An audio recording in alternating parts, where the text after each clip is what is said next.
Well, good morning to everyone, and as president of this historic institution, it is a pleasure for me and an honor to welcome you to Dickinson College. This event today, all through the morning and into the afternoon, is the culmination of many discussions among Keep Our Republic board members and staff, and those of us on campus, and we are thrilled that we're able to present what I think will be a really informative and meaningful program. And I would be remiss if I didn't thank all the participants, some of whom haven't arrived yet, those who've agreed to moderate panels, and of course the staffs of both Keep Our Republic and my great presidential staff here at Dickinson who did yeoman's work in getting ready for this event. At bottom, we believe that this event, with its very distinguished and able panelists, will highlight some of the strengths and the weaknesses in how we conduct elections in the Commonwealth. Our democracy operates best when there is robust participation by every eligible voter. Now, our founder here at Dickinson was Benjamin Rush. Benjamin Rush was a Philadelphia physician. He was one of the founding fathers of our nation, and he was a signatory to the Declaration of Independence. Notably, Rush advanced the idea of what he termed civic virtue. Rush believed that the best way to achieve the holy grail of civic virtue in democratic leaders was through education and informed voting. He also knew that to endure, democracy could not be a simple enterprise, but one with checks and balances. As you leave here today, note the statue just outside that door. You can see it as you stand in the portico, the statue of our founder. And I am entirely certain that Benjamin Rush would endorse this enterprise and love that some 242 years after its founding, we are hosting it here at his beloved Dickinson College. Now it is my great pleasure to introduce the executive director of Keep Our Republic. Ari Middleman is someone I have come to know well. He's become a great friend of mine. He asked me to join Keep Our Republic several years ago, and I was frankly thrilled to be asked to serve with such a distinguished group. He'll tell you a little bit more about Keep Our Republic, and Ari will be, of course, the individual who will kick off each of our panels and programs today. So Ari, I'm going to turn the program over to you.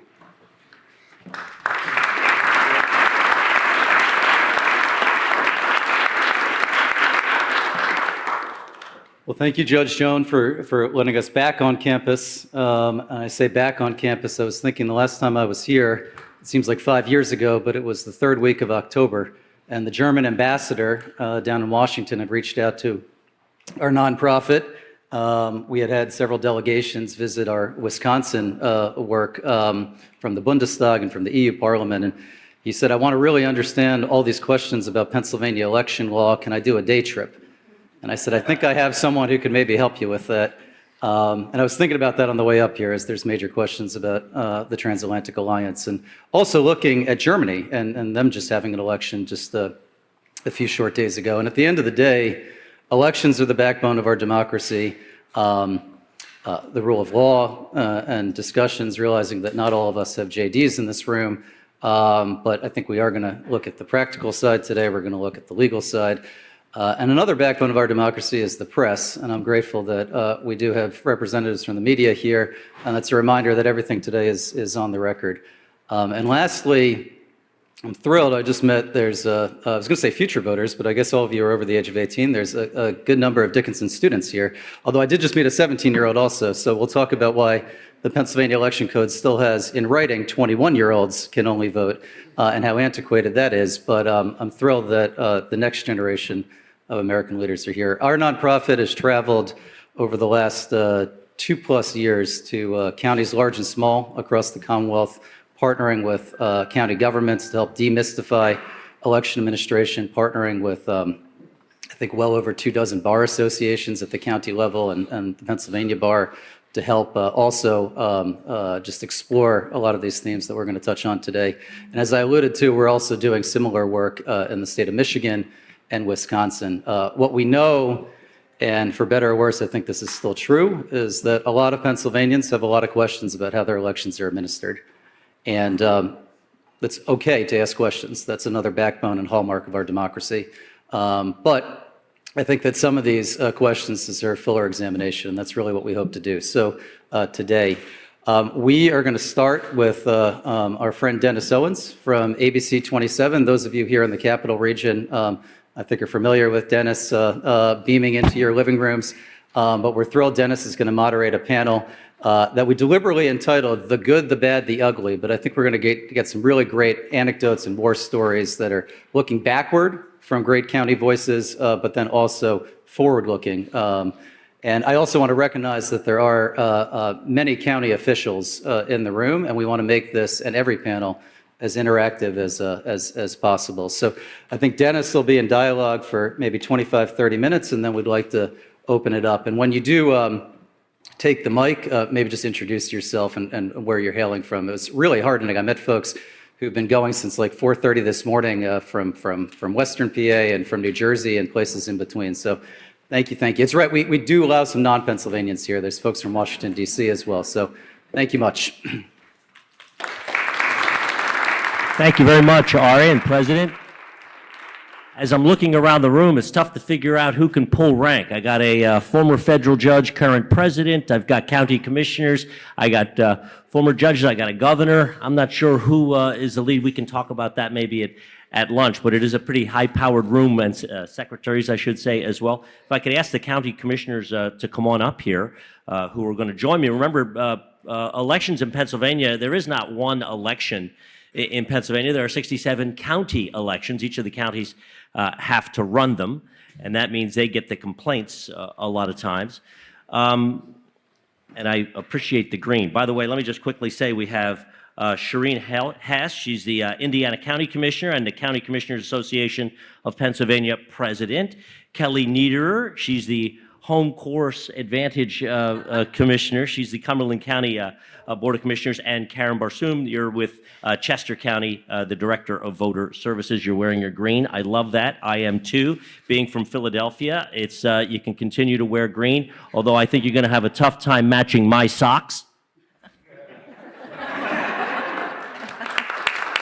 I don't think there's a statute of limitations on when you can continue to wear green. Of course, I'm Irish, and it is March, so there is that as well.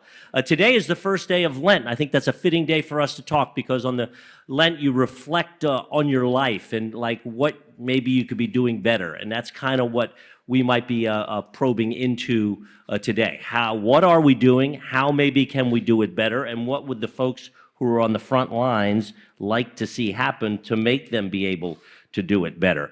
So I'm just going to throw a couple of basic questions out to each of you. We'll just go right down the line. You can give us your thoughts on how the election went. Now, I'm not going to give anybody any trauma. We're not going to talk about 2020. We'll keep it to 2024 and moving forward. What happened in 2024, the good, the bad, the ugly, and what maybe we can do to make the whole process a little bit better.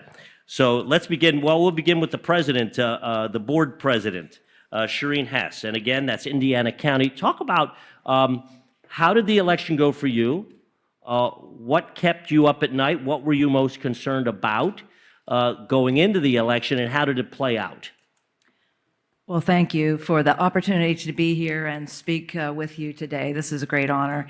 And I am also honored to be our County Commissioners Association of Pennsylvania's 2025 president, elected by my peers, and that is certainly something that I've been taking very seriously this year. And I came to CCAP as a commissioner and was informed that I better get in there and learn as much as possible, and I'm glad that I did. And I was asked to co-chair the Elections Reform Committee. CCAP has 10 policy committees. That was an ad hoc committee for some time, and it was deemed to be very important. So it was made an official policy committee. So I co-chaired that and learned a lot through that process, and then was asked to chair it, and did that for a couple of years through Act 77 and the pandemic. And so that was a very unique experience. and I also was with the League of Women Voters for many, many years as a citizen, and learned a lot about the importance of voting, voter registration, voter engagement, and those kinds of matters. But I did not really learn a lot about election administration, and so that was a learning curve for me. And it is, I think, for all commissioners when they come, unless they've had that background. And at CCAP, we do have a pretty robust work plan as it relates to elections. You know, it's one of the core, if not the core function of county government to deliver safe, secure, accurate elections. Twice a year or sometimes more often. And we have a work plan that is focused on, we have actually one of our priorities for the entire CCAP organization is election integrity, and specifically having the code allow for some pre-canvassing time, and also adjusting that application time for mail ballots to be moved back so that there's a little more time to process. And there are a number of other policy matters that the committee works on. And I just say that as a background to talk about, you know, we, in Indiana County, we have a very seasoned elections team, and we're very fortunate for that. And so I'm grateful for that. So, but even at that, you know, so many moving parts to elections. And, you know, as we know, everyone thinks, oh, it's election day. Well, it's really not. There's so much preparation that goes into elections, from preparing the ballot to training poll workers, to making sure the equipment is calibrated, and everything in between. So I was not particularly worried for my county, but I do know that the canvassing issue can still be a problem. Not as much. The counties they made it work, and counties always do. We always get that job done, but it took its toll in 2020, and I'm sure you're aware that the turnover in elections workers was huge, probably several hundred years worth of experience. Retired, resigned, took other positions, and so on. So I felt my concern was, you know, first of all, were the machines going to work? Were the poll workers going to have all the information they needed to deliver the necessary functions? And so machines, poll workers, the toll on our elections workers. You're essentially nowadays running almost 3 elections at once on election day. I think we all know that dynamic takes its toll. So in all, I think just the toll that it has taken on workers, on elections officials, on you know, that whole voter, the trust in elections. So just kind of runs the gamut of what I was worried about. But yeah, thank you. Let's go to Kelly. What were you concerned about going in, and how did it play out? Well, and I have to say, we have just the most amazing election staff here in Cumberland County, and our election director, Bethany Salarzullo, is actually in the room. And thank goodness she is like me. She is a worrier and a planner, and had really sought to nail down every contingency that could possibly happen. And I'm extremely proud of how well we did in the election. To give some frame of reference, Cumberland County is approximately 270,000 people. It took approximately 1,500 people to execute on this election. That was 118 precincts, and that was just for the day of.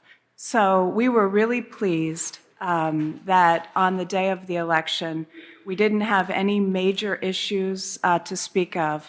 We were concerned about some extraneous threats that were happening around the Commonwealth, and you know, we did experience something related to that. But we were able to have all results out by 11 p.m. that evening. That was the mail-in and the in the polls. So we were really proud of that. And we delivered a safe, secure, and accurate election, which is what we are always charged to do. I think the biggest thing that we struggled with initially was actually the early voting. Our facilities weren't set up to accommodate for that, but we adapted. very, very quickly, such that on the same day when folks came to request a ballot, I heard the colleagues up here were whining a little bit about the time that the SURE system took for us to actually issue that. That delayed quite a bit our ability to turn that around quickly for people, but our longest wait in Cumberland County was about 45 minutes. And so we were able to accommodate everyone within that same day. Karen. Yeah, so thank you so much for having me. When I was thinking about good, bad, and ugly, I was really thinking what this means for really an election administrator, and the good prevails from the bad and the ugly. So basically, we became good because we saw the bad and ugly, right? And for those people that have been in election administration, and it is a challenge to keep the same people doing the same job, but election workers in general are very resilient. And even though there was a high turnover, there were also a lot of people who stayed. And we learned from the bad and ugly between 2020 and 2024 to actually become good. And I think good, we saw that we were waiting for things to happen, but we were almost over-prepared. And good didn't mean necessarily just a team. It meant from a federal government to county government, local, state, everyone pulled together. We had meetings, in different work groups of FEMA. There were so many collaborations that we actually became really good at what we did. Now, when I was thinking about bad and ugly, I really looked at what these words actually mean, and bad means a negative behavior, which negative behavior is really what people put in to make something bad. And in my opinion, that was the bomb threat that we had. It was somebody had negative behavior, which we had to deal with, this bomb threat. But it became good because we were ready for, unfortunately, a bomb threat. We had the entire county, all different departments, collaboration. We were able to make it good. And when I look at the ugly, it's definitely unappealing features. We still actually have a lot of ugly. And unappealing features to me are things that we, unfortunately, always can do something about. Now, today in this room, I hope we can come to some future goals that we actually can deal with unappealing features. And unappealing features could be anything that is unappealing to a voter, to an administrator, to any perception reality issues that we battle, right? That's like the biggest battle we have been facing between before and now is the exception of the perception and the reality that actually is the truth. So the unappealing features, in my opinion, are still some perception reality things that have to do with the law, right? We as election administrators would love to serve. We serve, but in a more timely manner, all people, different places, in rural areas and cities, and we don't necessarily have all the tools to do that. If it comes to laws like early voting, potentially aligning the residential requirements with the voter registration deadlines, moving back the mail-in ballot application deadlines, the early in-person, over-the-counter mail-in ballot application process, which is not early voting. And even though that we want to make a law better, we had 77, we had 12, we had 88, right? Really fast behind each other after 2020. We have an opportunity again to, 99, 111, whatever we all come up with, but they need to be thoughtful, they need to be collaborative between all of us, because in the end, someone like me has to administer this. And what we kind of put together, the way how it is right now, is the ugly, unappealing features for voters, which means 3 hours standing in line to get a perception reality that isn't there. The perception is, I can get a ballot, I vote. The reality is, you get a mail-in ballot application, you fill it out, you get a ballot. So I hope with this, we can get to have the good prevail again, especially in 26, 28, to deal with the bad and the ugly that we dealt with. Thank you very much to all three of you for that. In May, I will be here 32 years. I've covered a few elections, and I give the same speech on Election Day. I said, I don't know what's going to happen, and I don't know where it's going to happen. But I can guarantee you something is going to happen somewhere in Pennsylvania. It happens every single election day. As simple as in Lancaster County recently, there was a gas leak and law enforcement shut off a road and what they didn't realize around a school, and what they didn't realize, PennDOT was doing a project and had the road shut off on the other end, so people physically could not get there. Silly stuff like that, to ballots that don't go in the machine properly. 15 years ago, people would have said, oh, okay, that happens, get it. Now it seems there's hyper focus on every little thing that happens. Can you talk a little bit about that and how that increases the challenge for what you do? Anyone take it? I would say ladies first, but. Well, I guess, Dennis, the interesting thing is we had a lot of participation, and I do need to preface this. This is it was my first term as commissioner. I am relatively new to public service, so my learning curve was quite steep. So we had a lot of folks participate in the election. They wanted to watch. They wanted to really see how the sausage was made, so to speak. And we accommodated that at every turn. It gets a little challenging when they're asking for things you simply can't provide.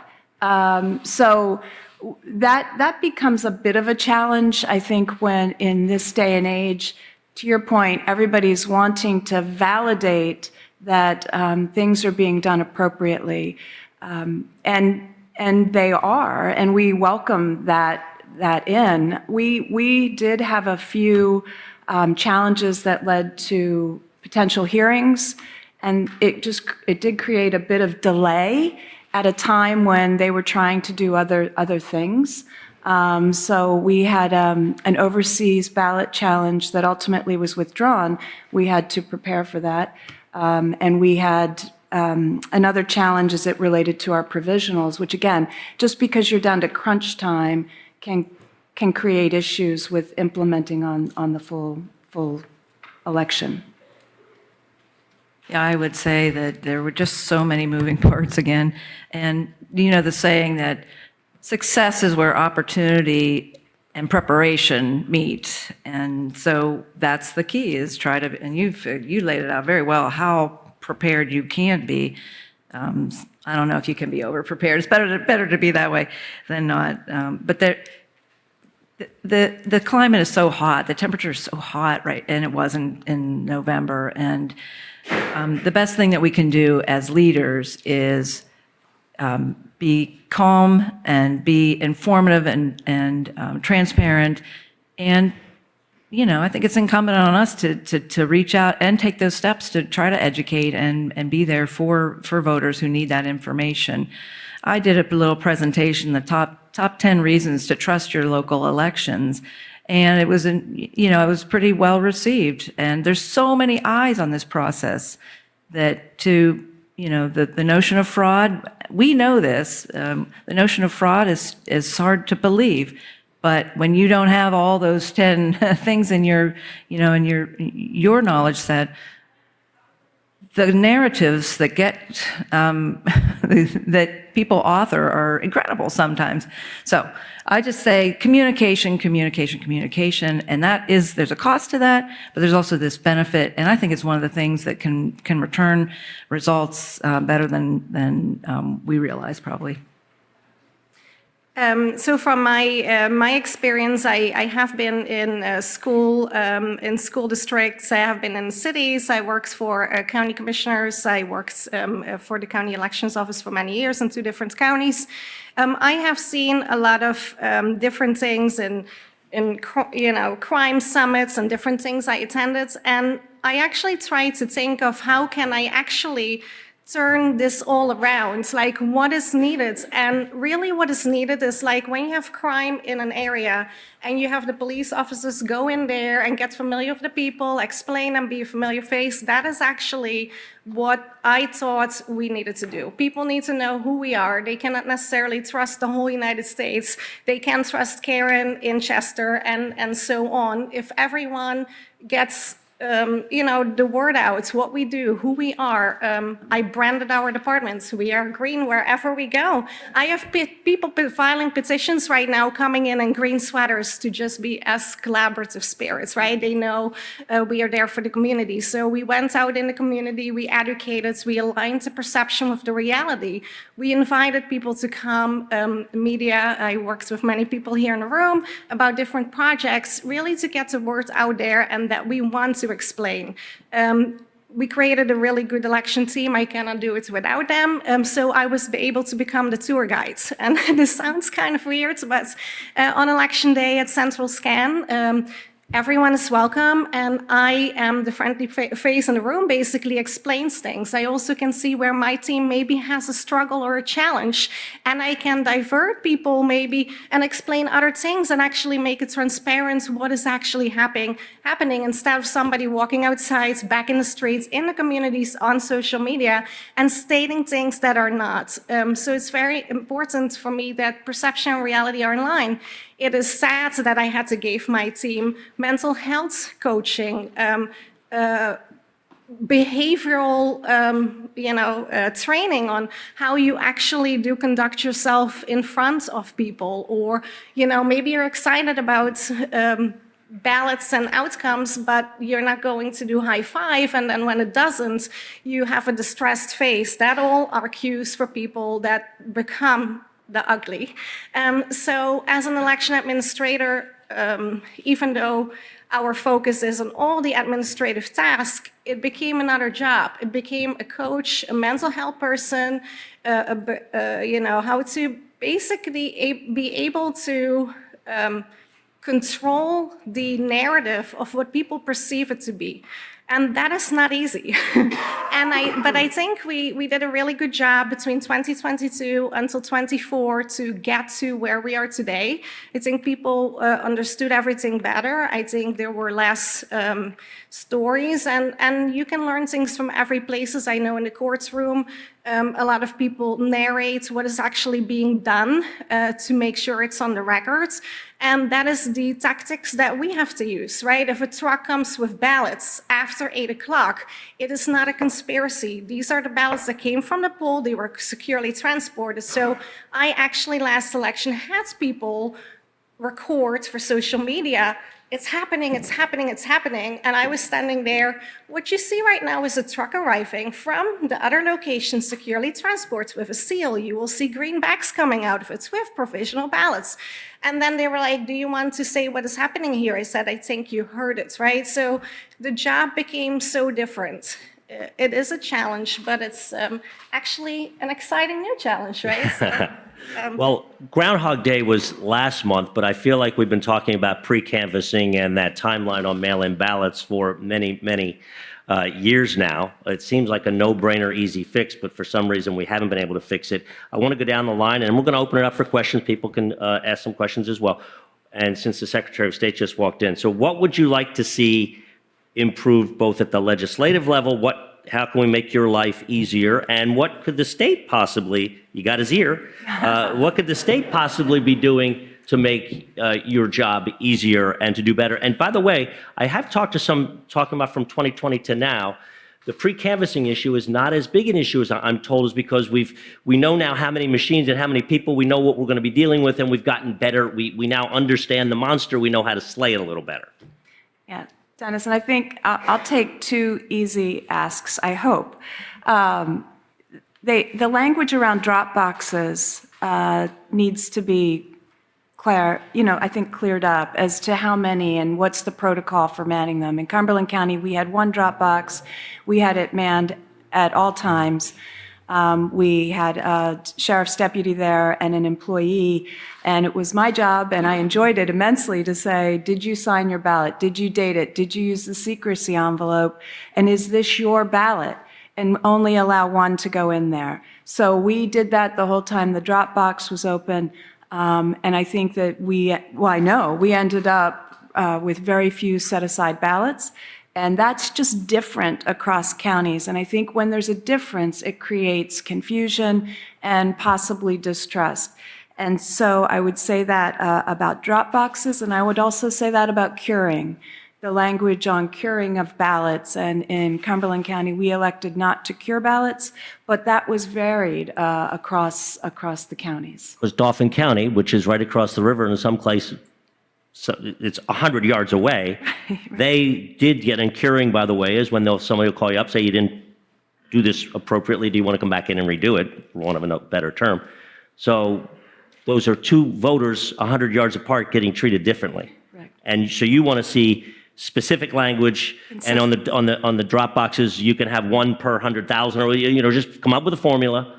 Is it manned or not manned? I want to hear from you. Well, I just think consistency around that and implementation. We can't always dictate how people will implement that. This is, I believe, a best practice as to what we did in Cumberland to make sure that that was a valid ballot going into the box.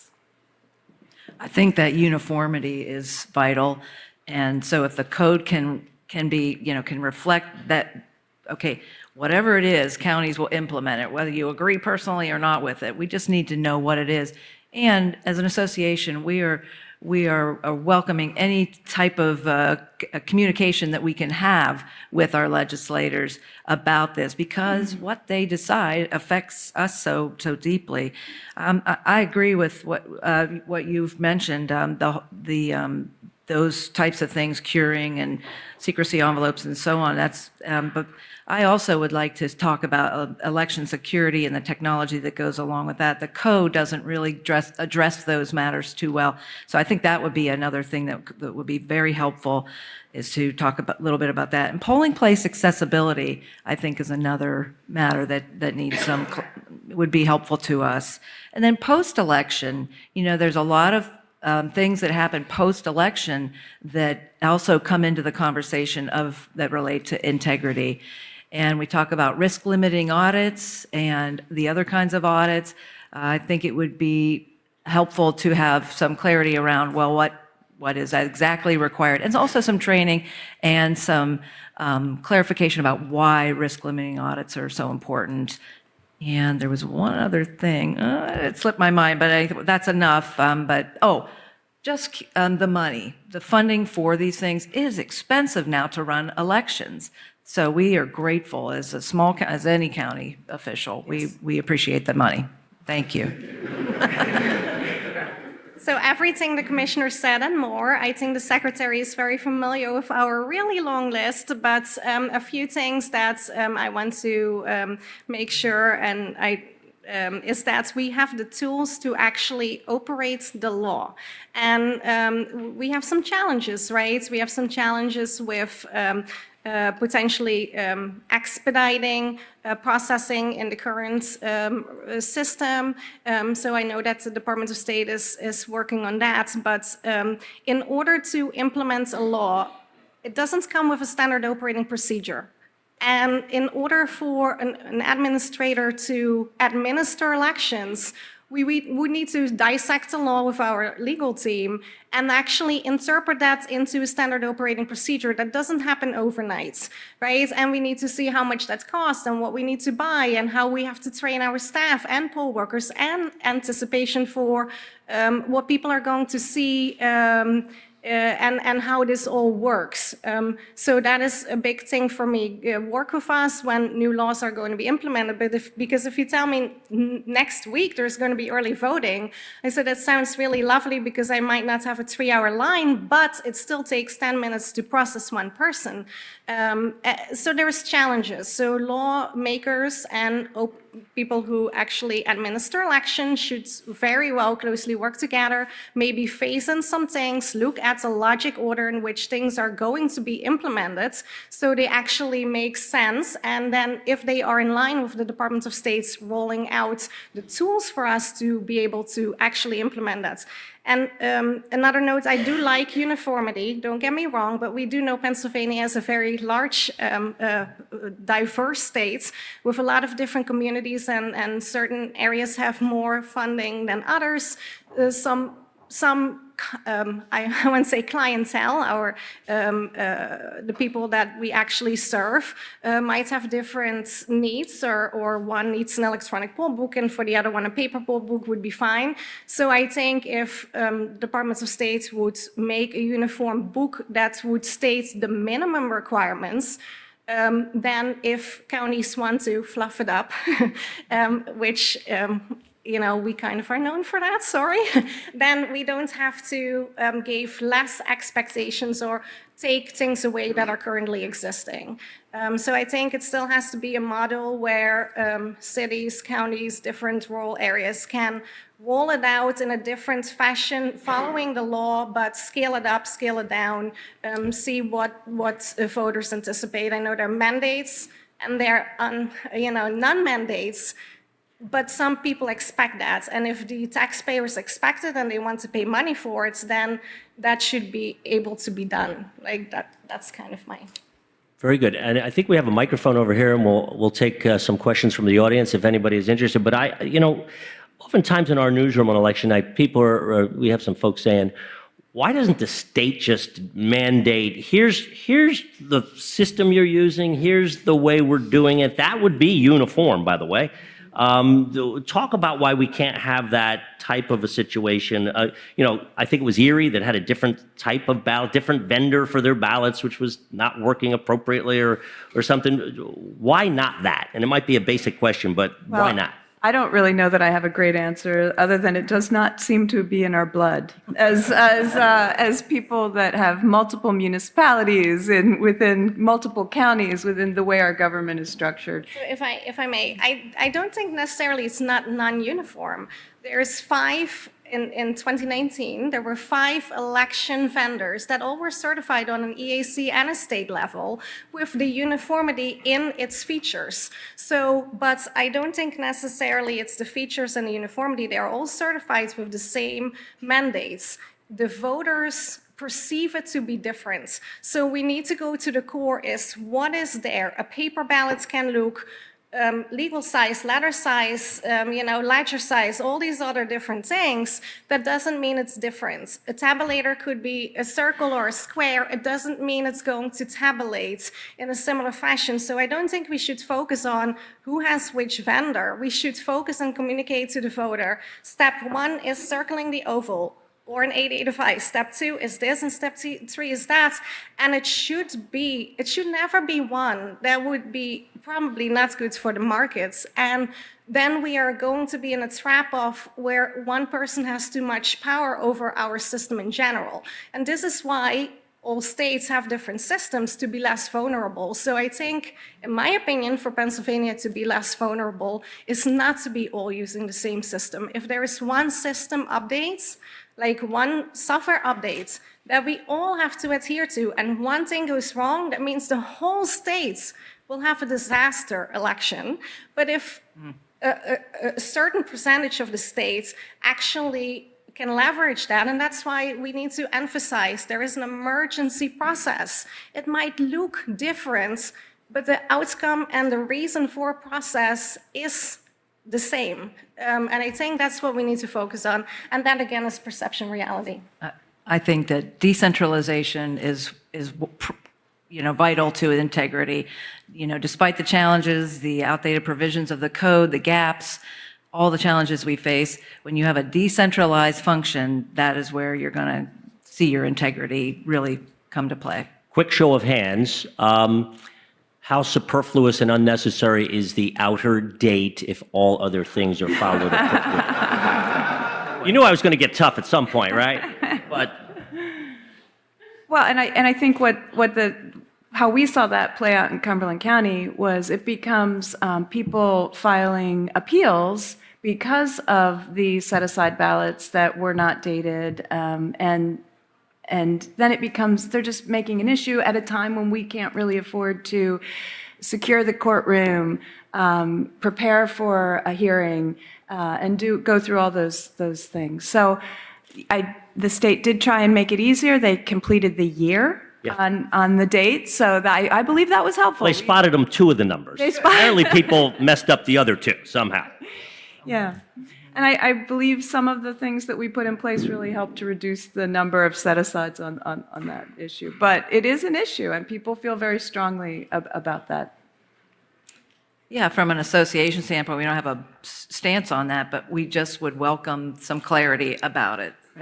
Let me rephrase the question. Show of hands, are you confident that as long as every other safeguard is followed, that outer date is not messing up the vote otherwise? I mean, it's not It's a technical error that has nothing to do with the ballot. Yeah, it can only be the valid ballot at that point in time. So from an administrative point of view, I always kind of try to look at a lot of different ways.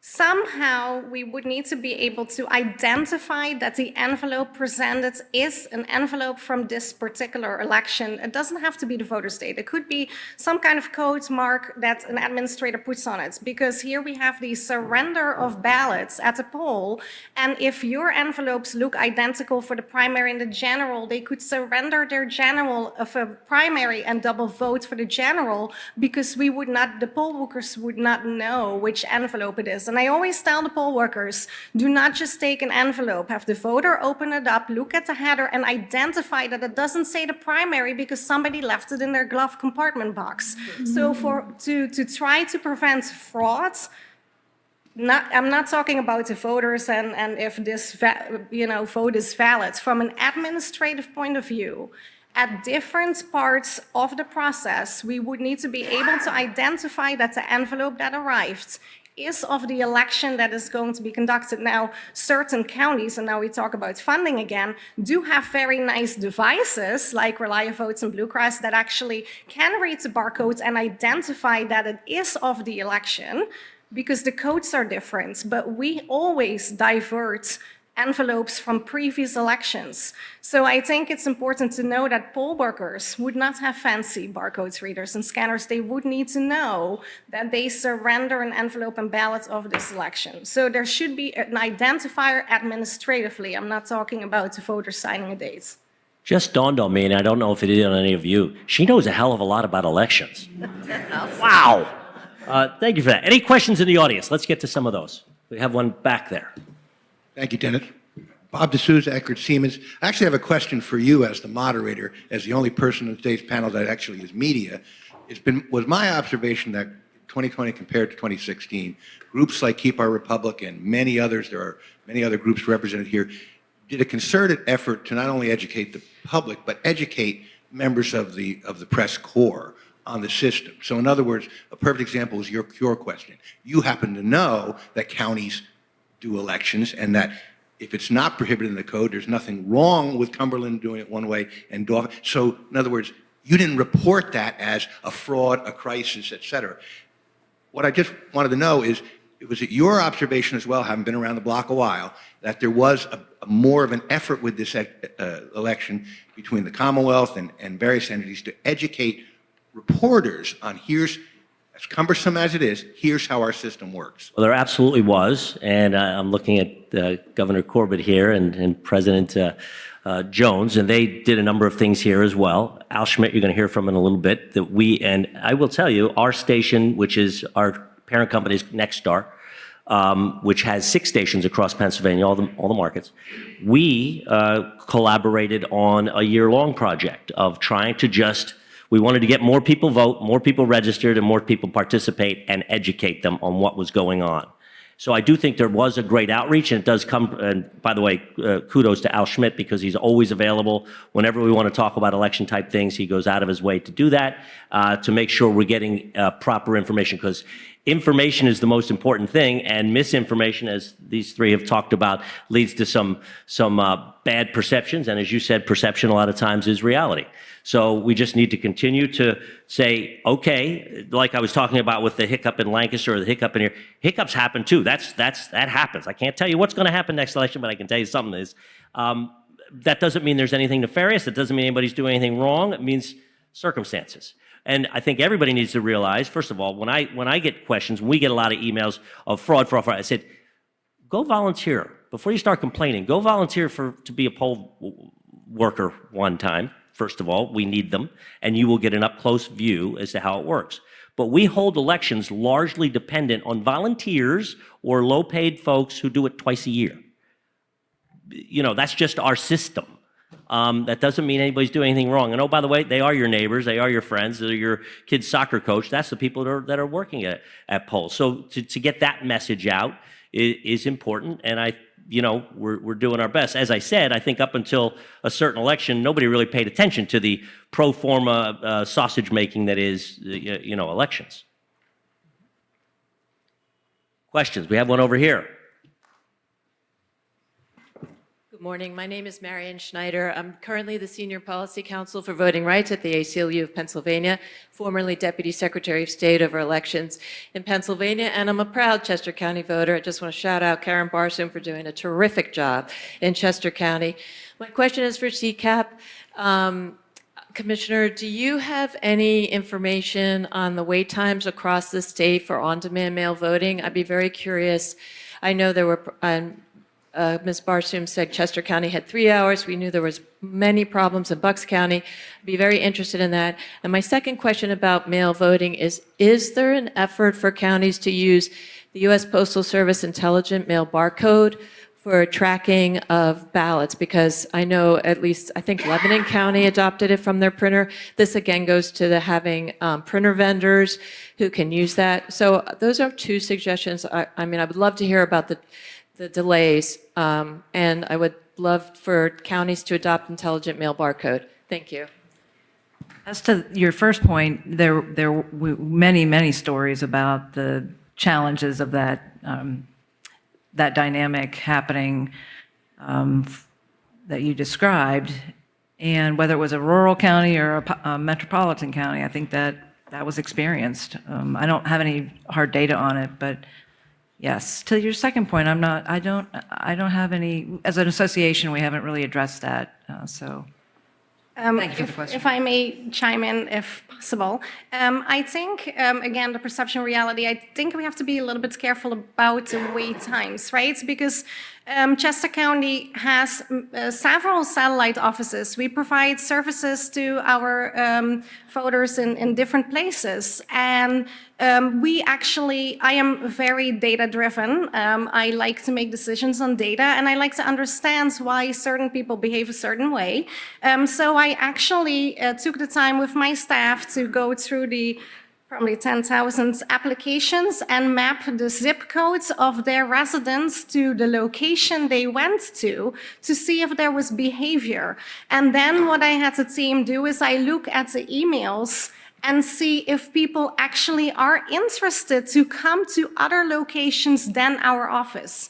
And one of the conclusions I rendered, which I don't have more than one election data, obviously, but the trends that I saw is that people are comfortable with the voter registration office, with the county, and the location where the ballot is going to stay and not transport to some other location later that they don't have control over or know how that works. So in general, I can say in Chester County, the lines in the other two locations were not long at all. The line in our main location was long.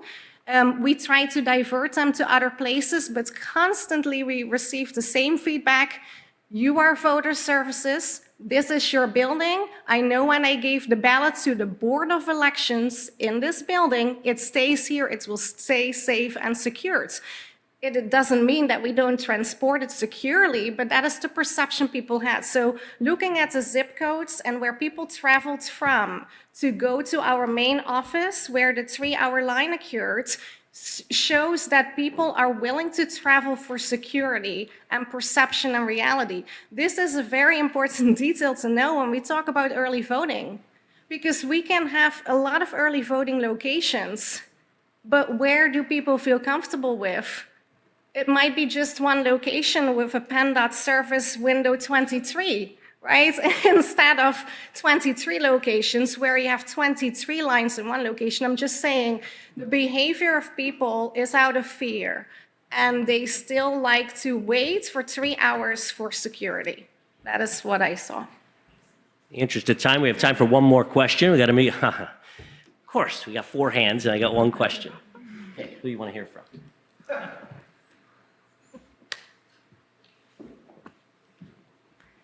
Hi, Karen. Drew Murrin, I'm with Social Media. Just to piggyback on what you're talking about, early voting, if the legislature were to enact an early voting period, what would they need to make sure that they included in that legislation so that we didn't have a repeat of the issues with Act 77 and mail voting to make it easier for you? It's a big can, right? So what all needs to happen? Obviously, we need to first make sure that we have the tools to be able to do early voting, which is the sure modernization needs to take place. I would like to see the realignment of the 30-day voter registration. The mail-in ballot application shouldn't be a week before. Interconnectivity with electronic poll books. If you have multiple early voting sites, if you go to one site and 5 minutes later to the other, they should be able to communicate. I know that we don't have a mandate for electronic poll books. Electronic poll books that are currently certified are not allowed to be communicating even outside of the polling place. We are not able to update electronically data to electronic poll books. So if these early voting sites are open when voter registration is still in place, we should be able to have communication electronically to those sites. So there is, unfortunately, it's not one thing. It is the tools to make it happen, the law and the connectivity, which will come with a big perception issue. People in Pennsylvania are not necessarily ready for sending their voter registration across the county to make sure all these early voting sites are up to date. So that is just a few things. We have a round of applause, please, for Karen, Kelly, and Shireen. Thank you very much.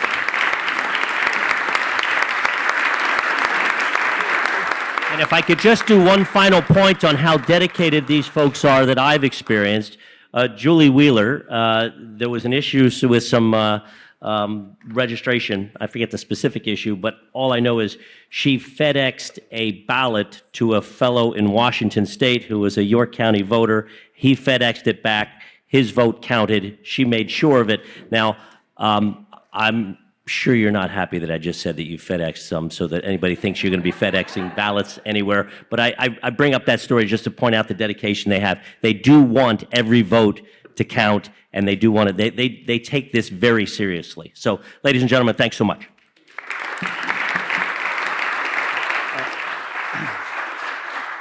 Among other assignments I was given by our host, President Jones, was to keep us on time. So I'm going to have to be bad cop, but we do have about 5 minutes as we change around the room. Folks can stretch. There's delicious food over there, and then we're honored to have the secretary for the next discussion. Take a seat in the courtroom and see the real-life cases affecting Pennsylvanians today. Hear the arguments from both sides with full transparency, exclusively on PCN. Watch the Commonwealth, Superior, and Supreme Courts on cable and the PCN Select streaming service. Visit PCNTV.com for the complete schedule. PCN, Pennsylvania Politics and Policy.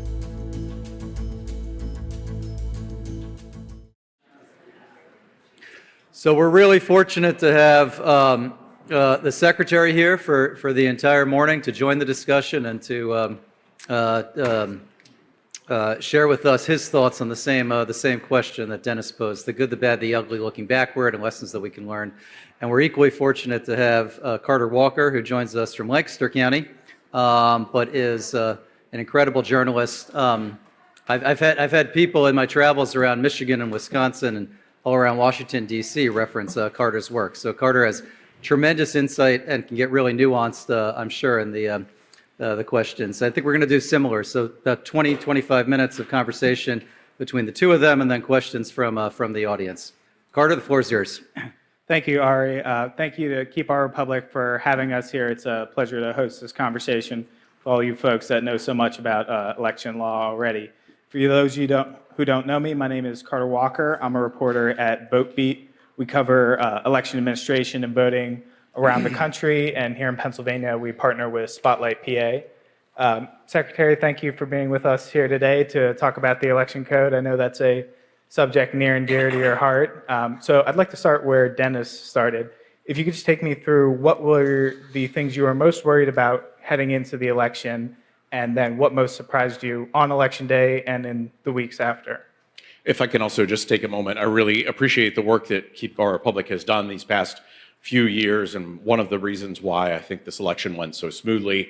It's been a pleasure spending time with you, joining you in this important work, especially Governor Corbett in the Small World Department. It turned out he was the lifeguard at the pool that I went to when I was a kid in Shaler Township in Western Pennsylvania. So that was a nice thing to discover as well. And for so much of the work that you all do, especially the county election commissioners. It was interesting, it's been interesting looking back about all the things that we spent so much time discussing in forums and so much time preparing for with our attorneys and all the rest for what could possibly interfere with the tabulation of election results and the certification of the election at the county level and at the state level. And that was definitely one thing that we did not, at the end of the day, encounter. There was concern about county commissioners refusing to certify election results, even without any evidence of voter fraud or election irregularities or anything else like that. But that's not, I'm not saying that with any amount of regret. Like, it was important for us to prepare for every possible scenario that we might encounter. And at the end of the day, the 2024 election in Pennsylvania, I believe, went pretty smoothly. We had a couple of issues. One was in Cambria County, as you know, and other more sort of typical issues that one encounters on election mornings, with a janitor oversleeping and not opening up a rec center on time, or in Philadelphia with its more than 1,700 precincts, as you could imagine. The night before every election, there's a water main break at one. A different one is closed off because it's a crime scene, or the streets department had to tear up the street, or anything else. There's just so many different things that occur, and it's really a matter of being as prepared as you can be for when those things eventually occur. But I think we prepared for a lot more trouble than we encountered in terms of election administration. We worked closely with our county partners, visited all 67 of them one by one in the lead up to the election, stood up a training unit led by an experienced county administrator to make sure that we could work with the counties to provide whatever they needed from us in terms of training or resources so that the election would go smoothly, because any mistake that's made is perceived as being intentional and nefarious and seeking to alter the outcome of the election. So there was a lot of preparation that went into it, and I'm glad the election went as smoothly as it did. And you touched on a lot of the issues that stood out to me just from Election Day and leading up to it. I was thinking, as I was coming into this, about the bomb threats that Karen had mentioned. We saw some poll workers that maybe were acting outside of their authority. You talked a lot in the lead up to the election about the deficit of experience for election officials that we were facing. So I'm wondering that with that and what you said about Cambria County and the other challenges we faced, what lessons did you take away from this on what we can do to harden our elections against future threats, and how can we make sure our citizens trust the integrity of the process? Well, I think there's, when you're heading into an election, there's the things you mitigated against occurring, and then there's the things you can't prevent from occurring, but you are prepared for them. And that's one reason why the Shapiro administration set up the Election Threat Task Force in advance of the election, essentially copying a system that had been in place less formally under the Wolf administration, expanding it out with federal, state, and local partners. So when bomb threats did arise, we were working with our counties to be prepared for all that, so voting could continue in an uninterrupted way. Fortunately, working with federal partners, including CISA, they were very helpful in making sure that we're aware of threats targeting our cybersecurity infrastructure, our physical security, the security of our voters, the security of our polling places, and the security of our election workers, both at the precinct and the county level. So we were very grateful for the resources that CISA provided in the 2024 election, and whether it's CISA or some other entity, I'm hopeful that will continue in the future. Well, thank you for bringing up our federal partners. Obviously, there's been a lot of news about CISA recently, layoffs there of some of their election-focused staff and pauses of some of the programs that they run. So I'm wondering how much of a concern has that news been for you recently? And if we lose some of those resources from CISA, what does that mean for our counties and how they go about securing elections? Well, I think it's all the changes with CISA and all the rest have all happened so recently. It's a little difficult as of yet to assess the impact that that might or might not have leading into the current and future election cycles. But one thing I know is every state can't do this on their own. Idaho can't do this on its own. Pennsylvania can't do it on its own. Providing an assessment of global threats seeking to undermine confidence in elections or disrupt the process of voting. No state has the sort of global perspective on international threats to our election infrastructure that our federal partners do. So I'm hopeful that once it all gets sorted out in the new administration, our states and our counties can still rely on those partners who provided everything from tabletop exercises in advance of the election. So when problems did occur, everyone was prepared to respond, to testing and seeking to identify any vulnerabilities in county election systems and the state election system to make sure it was hardened against any bad faith or nefarious actor. Mr. Secretary, I know you made a point of visiting all 67 counties before the election this past year. So I imagine you got to see a lot of election directors, how they run their operations, maybe even visit a couple of polling places. So I wanted to ask, when was the last time you had seen a lantern in a polling place? I have never seen a lantern in a polling place, but I have seen sufficient lighting in a polling place. Right, that is necessary, whether you're voting by a hand-marked paper ballot or maybe even a ballot marking device. So that is the alternative. It's not a lantern specifically. It is providing sufficient light for people, especially people with vision or other impairments, to make sure that they can cast their vote and have it counted. That was one of the most difficult things I've ever done, and one of the most gratifying things I've ever done was visiting all of our counties. I ran elections in one county for 10 years, but I didn't know anything about running elections in any other county. And Elk County faces different challenges than Philadelphia County. And Allegheny County faces different challenges than Montour County. So sitting down with all of them, I think was really beneficial to make sure that it informed the work that we did at the Pennsylvania Department of State to provide resources and training, as I mentioned, and all the rest, so that everyone was prepared for this election. And election directors, and there's a group of them back there, I'm surprised they haven't started heckling yet, but they are not shy. So if they have a problem with the Pennsylvania Department of State, they made sure to share that. And I spent years, rightly and wrongly, complaining about the department at times. So it was a moment. This is sort of a put up or shut up moment right. for me.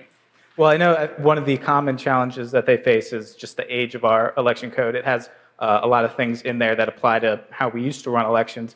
One of our election directors, Thad, was kind enough to give me a copy of the 1981 or 1891 election code. A lot of what's in here is still in our code today. So I wanted to ask, what issues arise for election administrators in that much of our code was written over 100 years ago, and what do we need to modernize? And more importantly, how can we center election directors in that conversation so we make sure the changes we implement are workable? Yeah, I think it's been a frustration in the past when laws get passed and the people actually responsible for implementing those laws and administering those elections are really never have their voice heard in the crafting of legislation, and that obviously leads to problems sort of down the road. And it was interesting before in the previous panel, it was like, who's in favor of decentralized elections? It's like, yes. Who's in favor of uniformity? Yes. So there's like, a lot of it is like, how do you get the porridge just right? How do you allow for some degree of flexibility, because counties face different challenges, to make sure that counties can serve their voters best?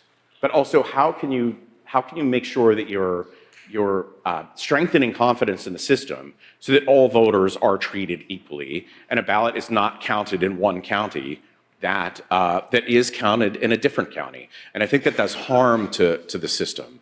So you want to make sure you have uniformity in terms of how voters are treated, in terms of their accessibility as best you can, and certainly in terms of what ballots are counted and not counted, but also allow for flexibility at the county level because they are so different and face such different challenges. And I testify in front of the Pennsylvania House and Pennsylvania Senate a lot. And I really enjoy those discussions, and unfortunately they go on for many, many hours, usually about 3 hours each, and sometimes they bring you back for another one, as my predecessor, Secretary Bookvar knows. But one element of it that's very surreal is having legislators kick your teeth in saying, why aren't you bringing about more uniformity in elections in Pennsylvania? When the only people with authority to do that are the legislators. Because I'm certain that they would not necessarily, all of them would not like every decision that I would make. Decisions I have no authority to make at all. So at the end of the day, it really comes down to the legislature really confronting, I think, many of these challenges that are evident to everyone, whether it's pre-canvassing or our time-consuming, labor-intensive version of early voting in Pennsylvania, or other issues. Like, we really need the legislature to fully engage and to resolve unresolved issues from Act 77 and bring about greater uniformity in the application of our election code. And that definitely was something I wanted to talk about. And I was going to preface it for our listeners here about how I hear from election directors all the time about uniformity issues, but I think they heard that for themselves.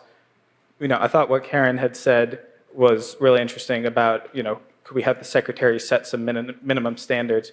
Obviously, here in Pennsylvania, we do have our counties value their autonomy and being able to set local rules. But of course, through your colleagues in other states, it's not how we do it everywhere in the United States. A lot of places, the secretary has more authority to set some of the rules.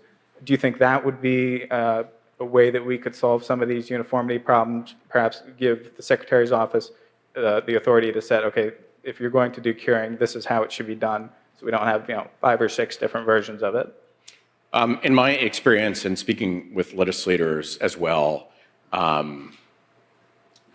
it's one of those things that everybody likes in theory, but may not necessarily be willing at the end of the day to provide the Secretary of State with greater authority to require that certain things happen. Whatever we require, we're requiring because the law requires it in the form of directives and guidance. And this last election cycle, one thing that I really committed to right at the very beginning was not issuing any guidance or directives fewer than 45 days before the election. 2020 was a totally different situation. Act 77 had just been passed. There were all sorts of things that were changing, but a lot of that has settled down, and I didn't want any perception that the Department of State was changing guidance or changing directives at the last minute to try to alter the outcome of anything. Because even if it isn't, it is sometimes perceived to be. So making sure that anything that could have been issued earlier was issued earlier so that there were no changes or perception of changes at the last minute. I think the question that Dennis got from one of our listeners about the media literacy training that went on and a lot of the efforts at pre-bunking, as we call it, to let people know how elections run before the election actually took place was a very good question. And I wanted to get your thoughts on that. We saw a lot of those types of efforts this past year. Our news organization, many other news organizations, yourself doing a couple hundred, I think, interviews. And we sent a letter to the ex-CEO when his AI bot was putting out some misinformation. So I'm wondering if you could take an overview of those strategies, what you thought was most effective, what's the best investment in our time, and are there lessons you took away from combating misinformation this past cycle that we can apply going forward? I think there's a couple. One was to prioritize local sources of news over national sources of news. Like, people may believe what they hear on MSNBC or they may believe what they hear on Fox, but generally most people believe on what they hear on 6ABC. The people you're talking about a big high school football game or talking about the weather that's coming tomorrow and all the rest. So really prioritizing that, and in visiting the counties, when I was in a county, making sure to have time to sit down with local news reporters to be available to them to talk about how the voters in that county should have confidence in their election directors and that the election is being sort of well run. That was one thing. The other thing that is still, I think, a little bit yet to be determined is different states and different counties have taken a different approach to election misinformation and disinformation. Like Stephen Richer, I don't know if you've ever heard of him, in Arizona, day and night, 24 hours a day. I have no idea how he slept, but he fought with everybody all the time. And by fought, I mean corrected things that they said that were untrue. It wasn't like a question of opinion. It was like, no, that's just simply untrue. Some other states completely ignore election misinformation and disinformation altogether and just sort of like let it play out. What we tried to do was closely sort of keep an eye on it, see what was getting traction, see what was becoming viral, so that we could communicate in a parallel structure, whether it's through interviews or through social media pages or the fact check page that our communications department put together, or all the rest, to make sure that we were sharing the truth parallel to whatever lies that we were encountering related to elections. Whether that's the right approach or not, whether there is a right way to do it or not, I don't know, but that's the path we chose, and I was comfortable with that decision. Do you think election misinformation is just a part of our culture now? I've been receiving a lot of emails recently from folks on the left pushing various conspiracies about how Kamala Harris didn't lose the election, which I try and tamp down, but not write about to amplify them further. But is that just something that we're going to have to deal with going forward? And the election in Pennsylvania in 2024 was free, fair, safe, and secure, just as the election in 2020 in Pennsylvania was free, fair, safe, and secure. In terms of sort of countering that information, I think a lot of it really is, I sometimes wish knowledge about elections were commensurate with interest in elections, because people are very interested and then they see something on Twitter and they believe it right away, especially if it's bad. And that's why I think nonpartisan organizations, many of which are represented here, including the Committee of 70, do such an important job in educating voters, because the more voters know, the more confidence voters have in election results. So that voter education component to all this, I think, is really critical in inoculating voters against the sort of nonsense they might hear from, somebody's idiot uncle on Facebook. Right. One more question. I think we're going to open up to the audience after that if folks have questions they want to ask you. Dennis brought up a good point that we have seen counties improve on their ability to count mail ballots. VoteBeat and Spotlight collected a lot of data on this prior to the election, and that's certainly the case. Counties have learned to be much more efficient, and thankfully this year we're able to get through a lot of their ballots and call at least the presidential race on election night. They don't call races, obviously, but give us the indications we need to know who won. Do you think, with that in mind, pre-canvassing is still something that counties need? I do. At the end of the day, in this election, just like any other election, it always comes down to how close an election is before you know who won and who lost, and by how much. Provisional ballots, counties don't even begin processing them typically until days after the election, because there's all sorts of things you need to do to make sure the voter didn't vote in person at one polling place, and update the voter file to make sure that a provisional ballot should not be counted. Just because counties have gotten better at it, and they have, and I think there's three reasons why. One, they have a lot more experience than they had in 2020. None of us had ever done that before at that scale. I mean, it was absentees before, but that's a fraction of the volume of mail ballots that we encountered. So they had a lot more experience, and they had access to equipment, thanks to Act 88 and the legislature passing that to make more resources available to process mail-in ballots more expeditiously. And there's a third point that I don't remember. but I'm sure it was. I think it's mainly like experience and equipment. I think really assisted with that primarily. But that doesn't mean that that's the way that you should do it. It's a tremendous strain for our county partners to be working. They shouldn't have to be working through the night after night, to process mail-in ballots.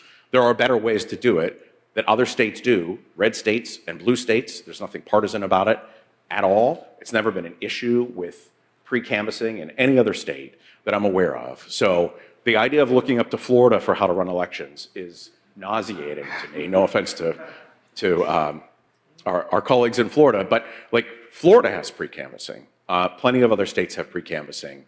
There are better ways to do it. Just because our counties really rose to the challenge this time doesn't mean that that's like the best way to do things. Right, yeah, I noted in one of my newsletters that when Byron Donalds was here, representative from Florida, that he was urging us to pass pre-canvassing. Yeah, so if we want to open it up to questions from the audience, yes. Is this on? Okay. Hi, I'm Erin. I'm a student with Dickinson Votes, which is a nonpartisan organization on campus. Right now, for the May election, we're focusing on getting students educated about mail-in ballots and who's on their ballot, since people leave before the election actually happens. And one barrier we're coming into is we don't have prepaid postage in Pennsylvania, and a lot of students have to buy stamps at the mailroom, and there's a $10 minimum, and I think that's just a very large barrier for students, and especially college campuses, along with a lack of same-day voter registration, closed primaries, just everything. What do you think is the most pressing issue on college campuses that prevents college students from voting?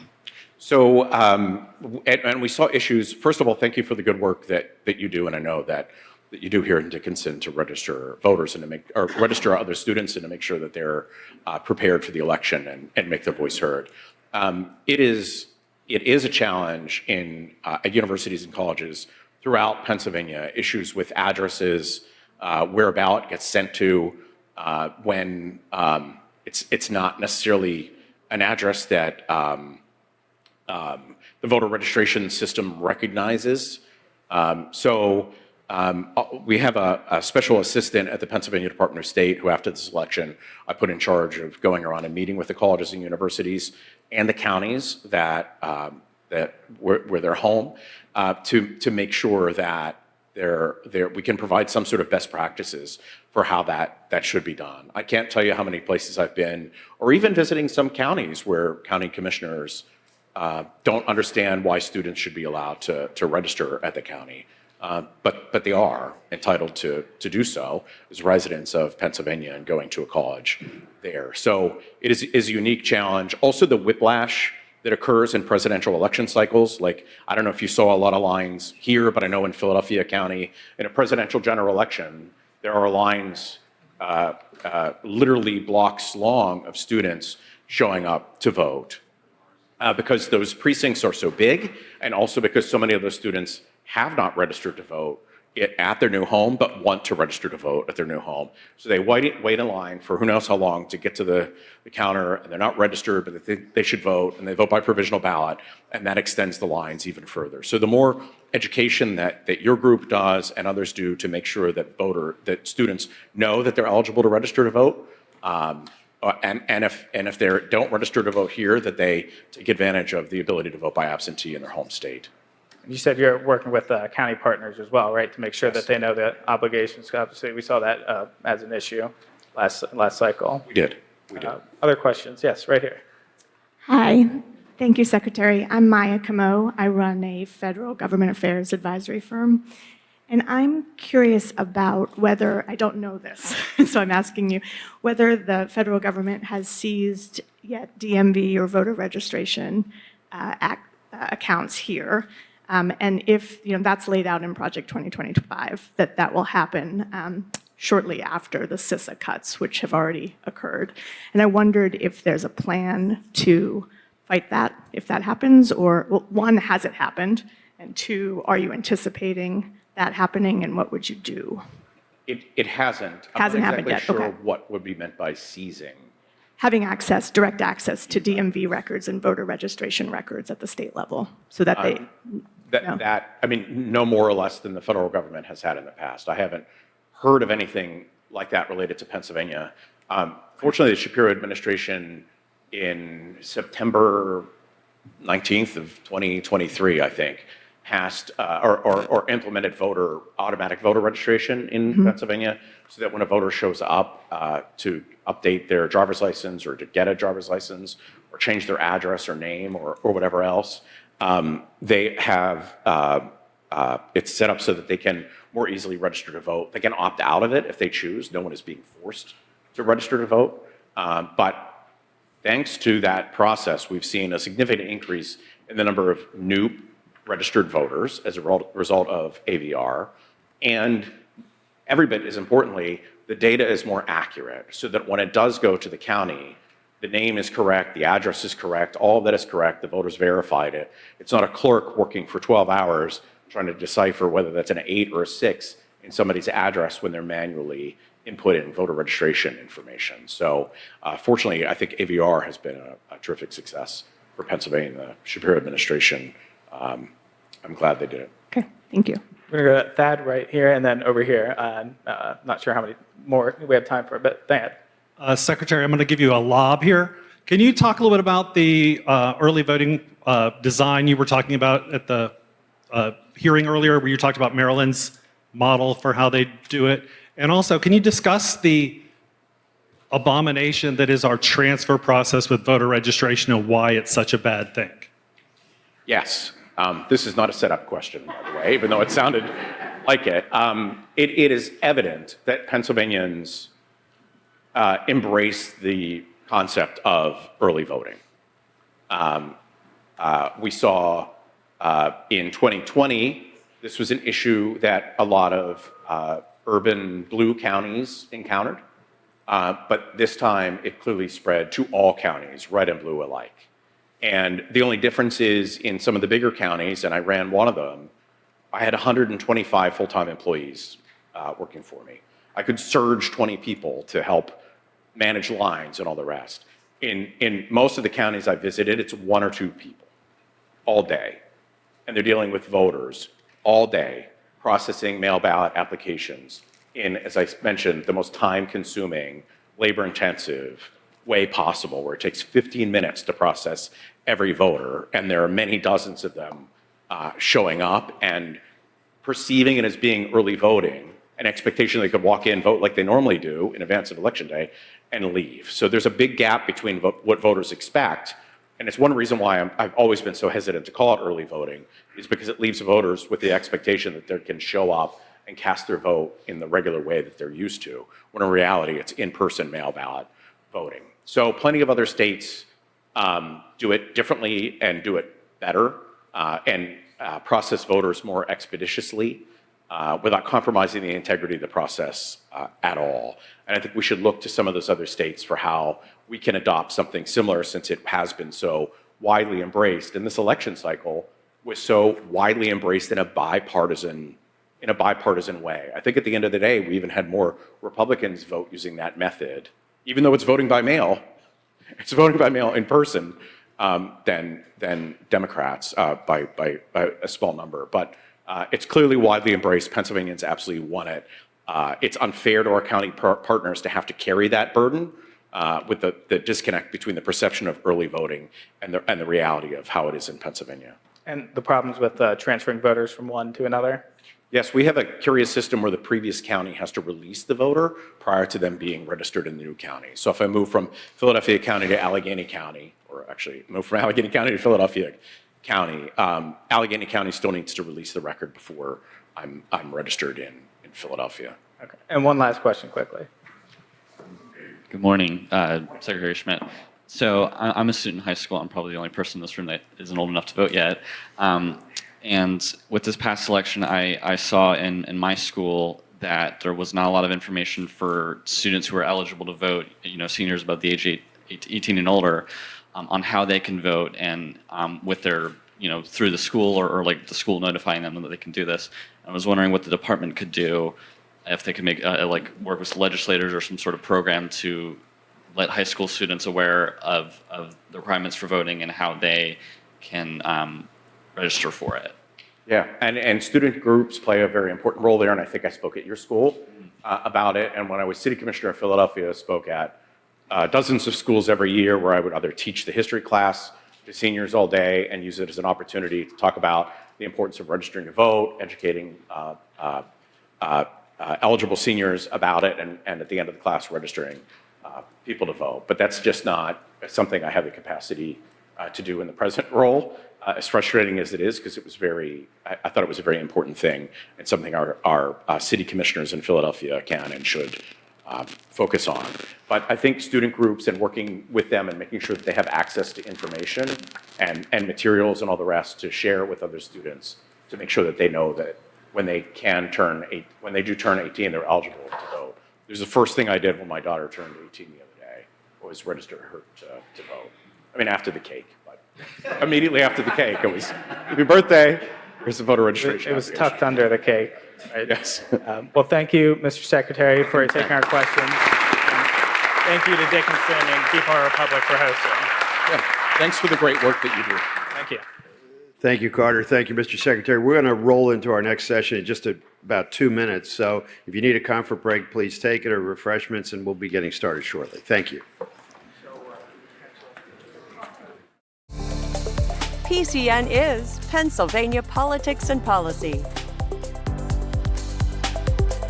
PCN is Pennsylvania History and Culture. PCN is Pennsylvania Sports. PCN is everything Pennsylvania.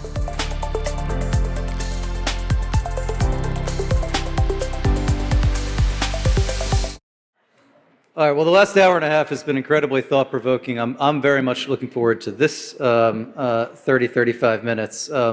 Pennsylvania has been awash in litigation.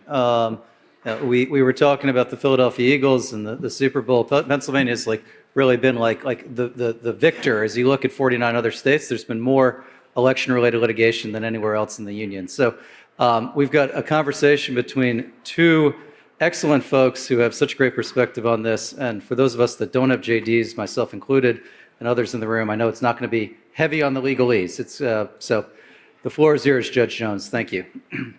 Thank you so much, Ari, and it's a great privilege to moderate this particular session, in part because it's a bit of a homecoming for our guest, and it's also a guy that I've known for many, many years.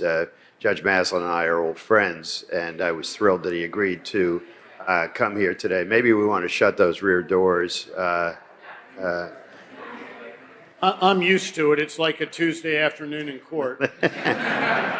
So Judge Maslin, of course, there are a number of people in the room who know you and know your good work, but I've described your resume as kind of a been there, done that resume. You're a modest guy, so you might disagree with that, but tell the group here, those who don't know you so well, a little bit about your career and the breadth of experience that you have. Sure, and I'll be quick. I'm just happy that we didn't fall under the good, bad, and ugly. Yeah, exactly. Might have described my career that way. I have had the honor and privilege, and that's a cliche, but it is true, to serve in all three branches of government. Sometimes I'd like to think that gives me a better perspective, but I realize it just gives me a different perspective. So for those of you who don't know, real quickly, I served 4 terms, 8 years in the Pennsylvania House of Representatives from 1992 to 2000. I ran for Congress and lost in the primary. If you have to lose, the primary is the way to go. Saves you a lot of money, a lot of time. And in my case, I was still a state rep, so I had something to do. And I was fortunate that although I had disagreed with Governor Ridge on some of his favorite issues, I did so in a non-disagreeable fashion. I'd like to think that I've carried through, with few exceptions that still plague me, keep me up at night. Why did I say this? that I've been able to do that throughout my career. But I lost running for Congress, and does anybody know who came in first? Todd Platts. I was second. Anybody know who came in third? No. Fourth? No. Fifth. And I'm the only one who knows I came in second. That's okay. Again, fortunately, there was an opening in Governor Ridge's administration that was offered to me, the Bureau of Professional BPOA, Occupational Affairs. Then there was an opening in the Inspector General's office when Bob D'Souza left, so I know a lot of folks in this room. And I was under Governor Schweiker, the Inspector General. That was not going to fly when Governor Rendell came in. I had some nice conversations with Leslie Ann Miller and with Peter Glenn about joining a Democrat administration as an elected Republican. Go figure. And I actually did. I was secretary of DCNRA. People like Parks and Forests, whether they're Republicans or Democrats, and I figured that was a safe one. But then Leslie Ann Miller had the bright idea to move me over to the Department of State as chief counsel in 2004. So I was there through what we call, looking back, the Obama election cycle. And that's probably why I'm here today. Working in that election cycle, we didn't want to be, Secretary Schmidt's not here, I don't see him, he's busy, I get that. But Secretary Cortez at the time did not want us to be Florida 2000 all over again, and he gave everybody coffee mugs. You got coffee mugs today. The one he gave us said, "Failure is not an option, Apollo 13. I took him aside at one point and said, "Well, you know it is an option." Kind of like that's always there on the table, but you know, I didn't say that in front. I said, you know, just between us. And fortunately, it wasn't. Fortunately, things went smoothly. But that was a great experience. Shortly thereafter, after the election was over, I ran for judge, and so I've been on the bench here in Cumberland County, the Court of Common Pleas, for the last 15, 16 years. That's terrific, and I think that amply shows that breadth of experience and that been there, sort of been there, done that resume. And I want to not traipse into an area that I'm not. I don't have the strictures that I once had about getting into discrete issues that might come before me, having given up my robe. But I want to try to avoid doing that for you or with you today, but I think we can work around that. And specifically, you know, Act 77, having been passed in 2019, sort of an exciting piece of legislation when it was passed, the no excuse mail-in voting. And what we've seen, and this was alluded to with some of our prior panels, our commissioners, and with Secretary Schmidt, clearly there appears to be some need for remediation and some amendments to the act. Now, you can't do that, but in your position, you've witnessed around the state litigation pertaining to Act 77 because of some of the unclarities. And again, some of the questions and some of our panels talk about this, the Dropbox issue, for example, the ballot curing issue, the dating of the ballots. And those lawsuits have been filed very proximate to the elections in many cases. Also, I should add recounts, things like that. From a judicial perspective, you know, I query what's the problem with that, and why is, despite the fact that judges will decide cases, you know, you get a case on your docket, you decide it, you do your duty. But is there a problem with that? Is that something that we want to try to avoid? Well, clearly you want to avoid that. None of us like surprises. And you could arguably say, well, it shouldn't be a surprise. And to a certain extent, it isn't a surprise. Yes, there are seminars for judges, just like there are seminars for election workers at the county and state level to prepare everybody for these issues. But it still doesn't mean that they won't come up. And if I can just take a brief step back to my legislative days. You know, unforeseen consequences happen all the time with legislation. And sometimes the focus is on certain issues and you forget about how everything else will play out. So the Republicans focused on ending straight party ballots. You know, they clearly wanted that. The Democrats focused on mail-in ballots. They clearly wanted that. And they both got that. Everybody went into that with their eyes wide open. They knew what they were voting on. They may not have known the consequences, or they may have thought, oh, it's very simple. But in another example, lobbying disclosure. I know we got lobbyists in here. The bill was passed a couple times. I wrote it the first time with Senator Heckler. The second time, I happened to be the chief counsel in the Department of State. So I got to write the regulations. And I remember Representative Marr saying, this will only take a couple months. It's cut and dried. It's easy. It took over a year. It's not that simple. The devil's in the details, and that's what everybody has been talking about. So yeah, it's never fun to get these issues at the last minute. Most of them are going to be up at the state level.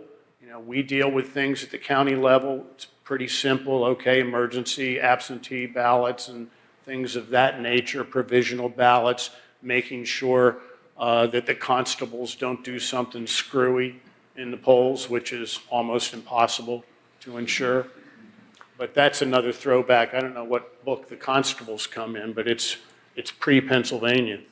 You know, a number of us lived through Bush versus Gore, and those who didn't know their history, and obviously controversial in its time. And there was some of the justices lamented afterwards that they wanted to pass that cup. They did not want to decide an election. And in talking to some of my colleagues, and former colleagues, and your colleagues, I think many judges, while they do their duty, they're certainly willing to take difficult cases and they'll decide them.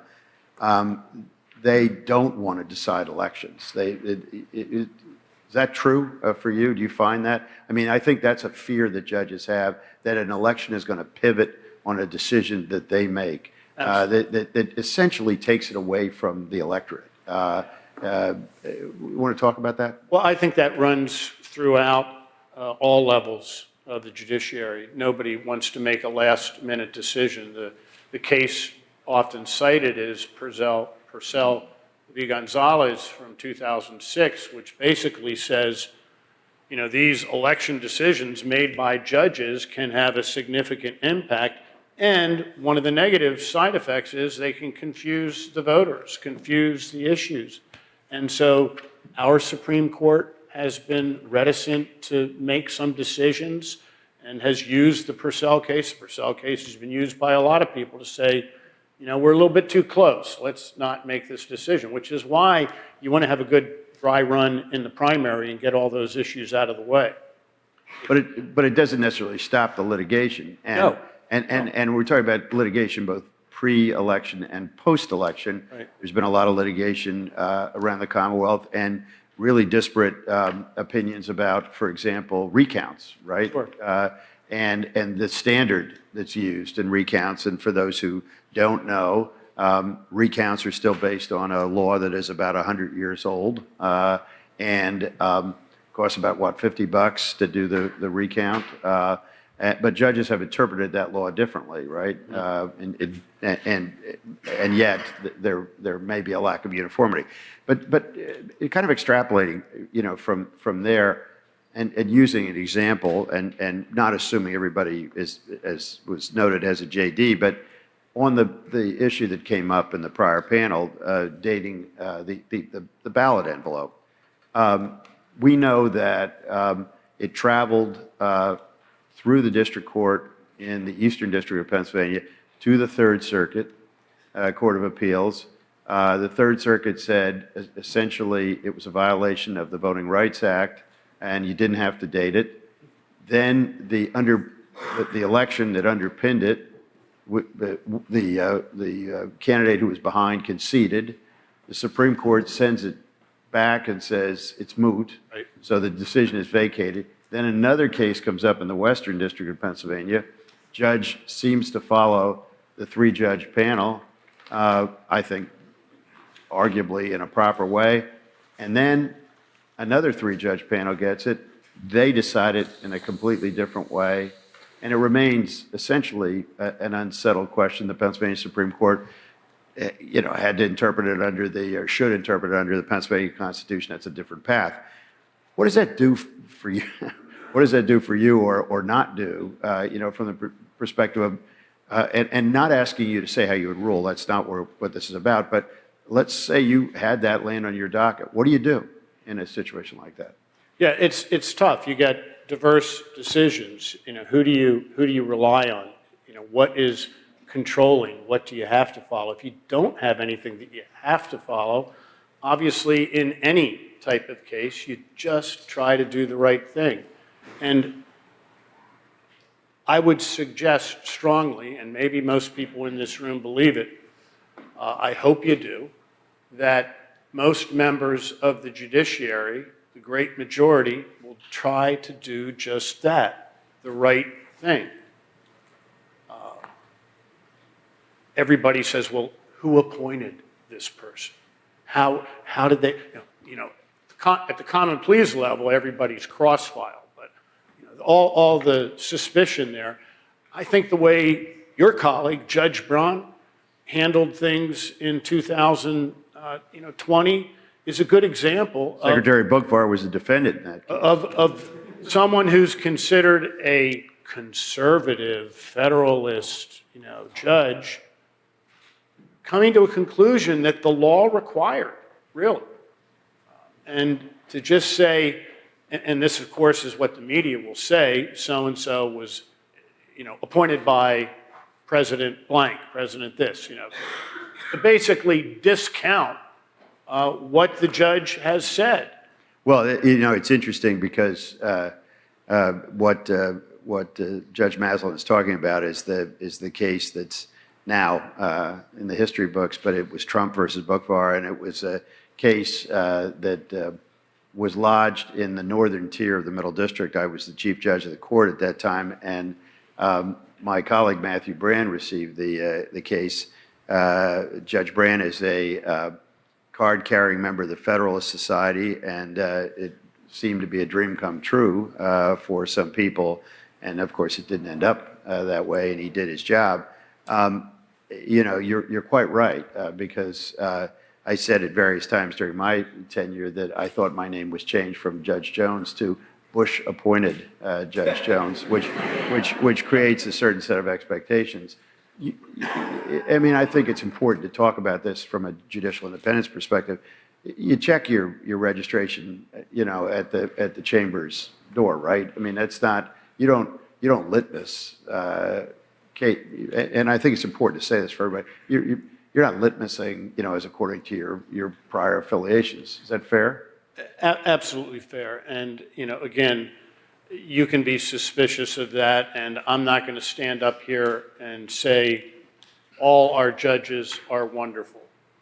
That's foolish. I still remember as a state rep having a town meeting to fend off a teacher's strike, and one of the teachers standing up and saying, all our teachers are excellent. My wife's a teacher.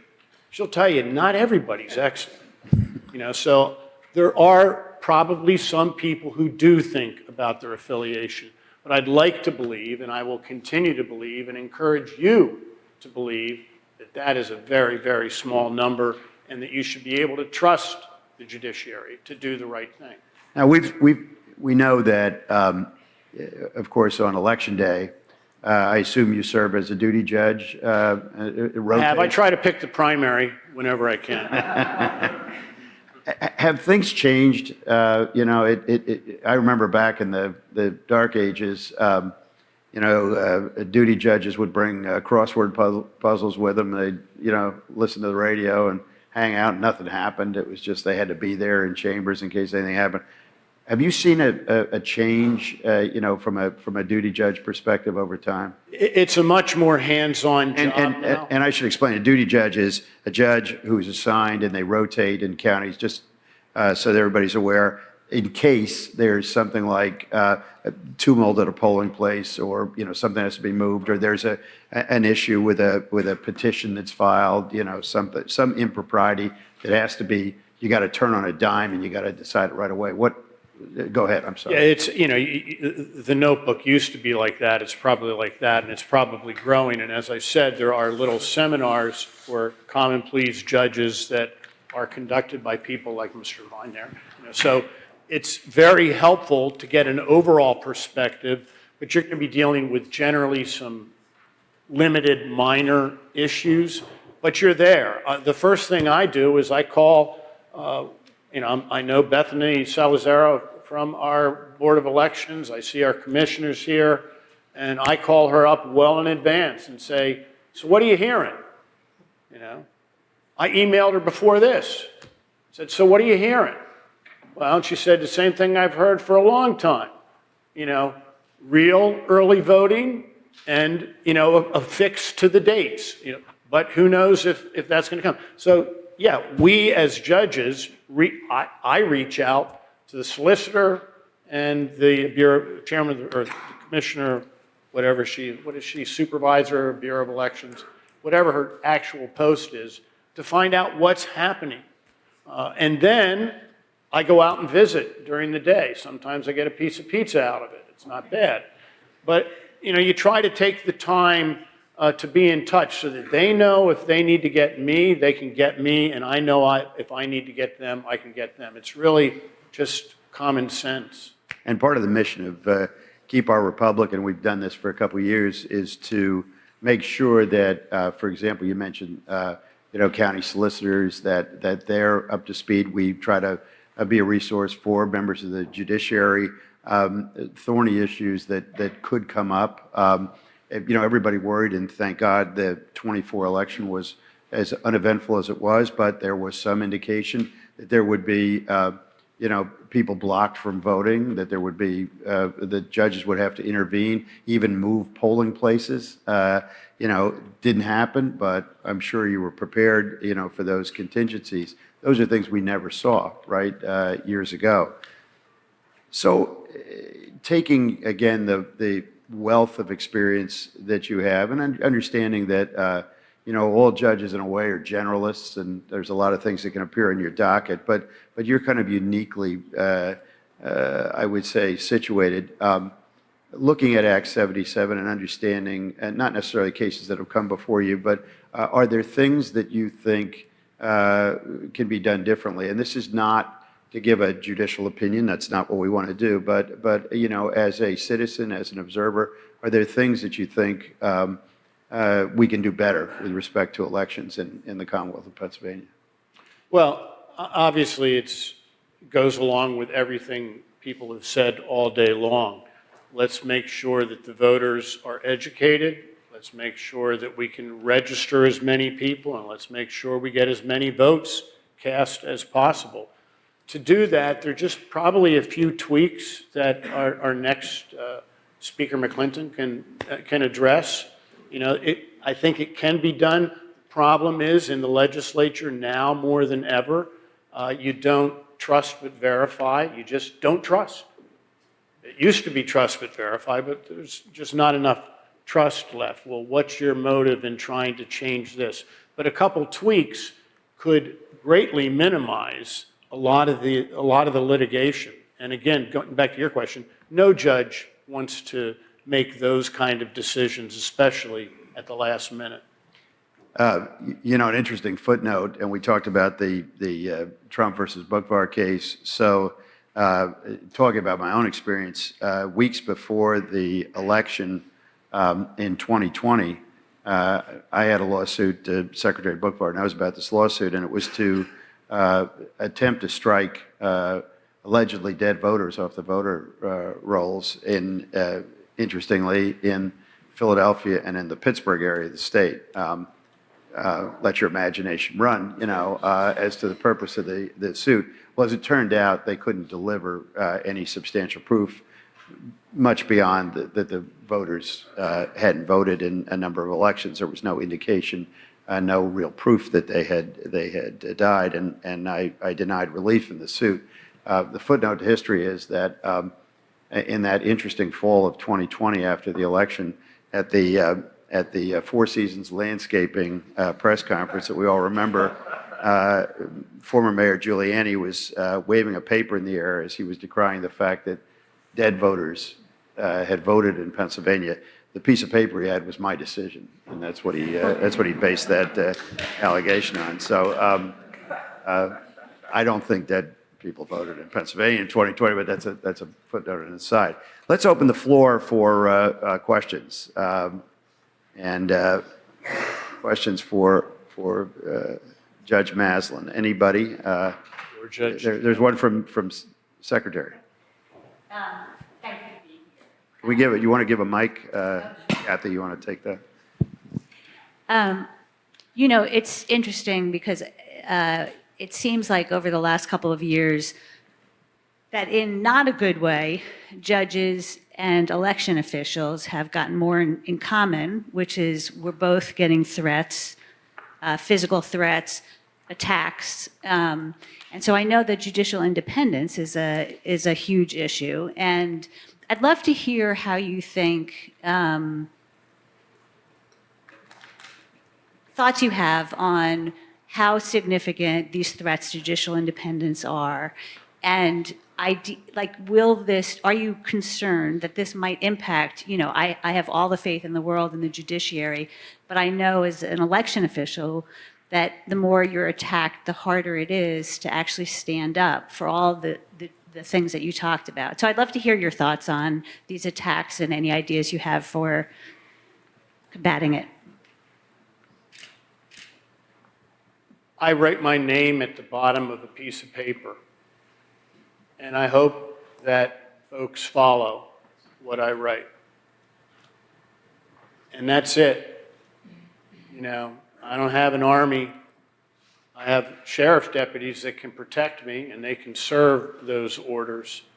But if people don't have any trust in the judiciary, then maybe they won't follow them. That is a concern. The threats are real. I walk to work. Now everybody knows.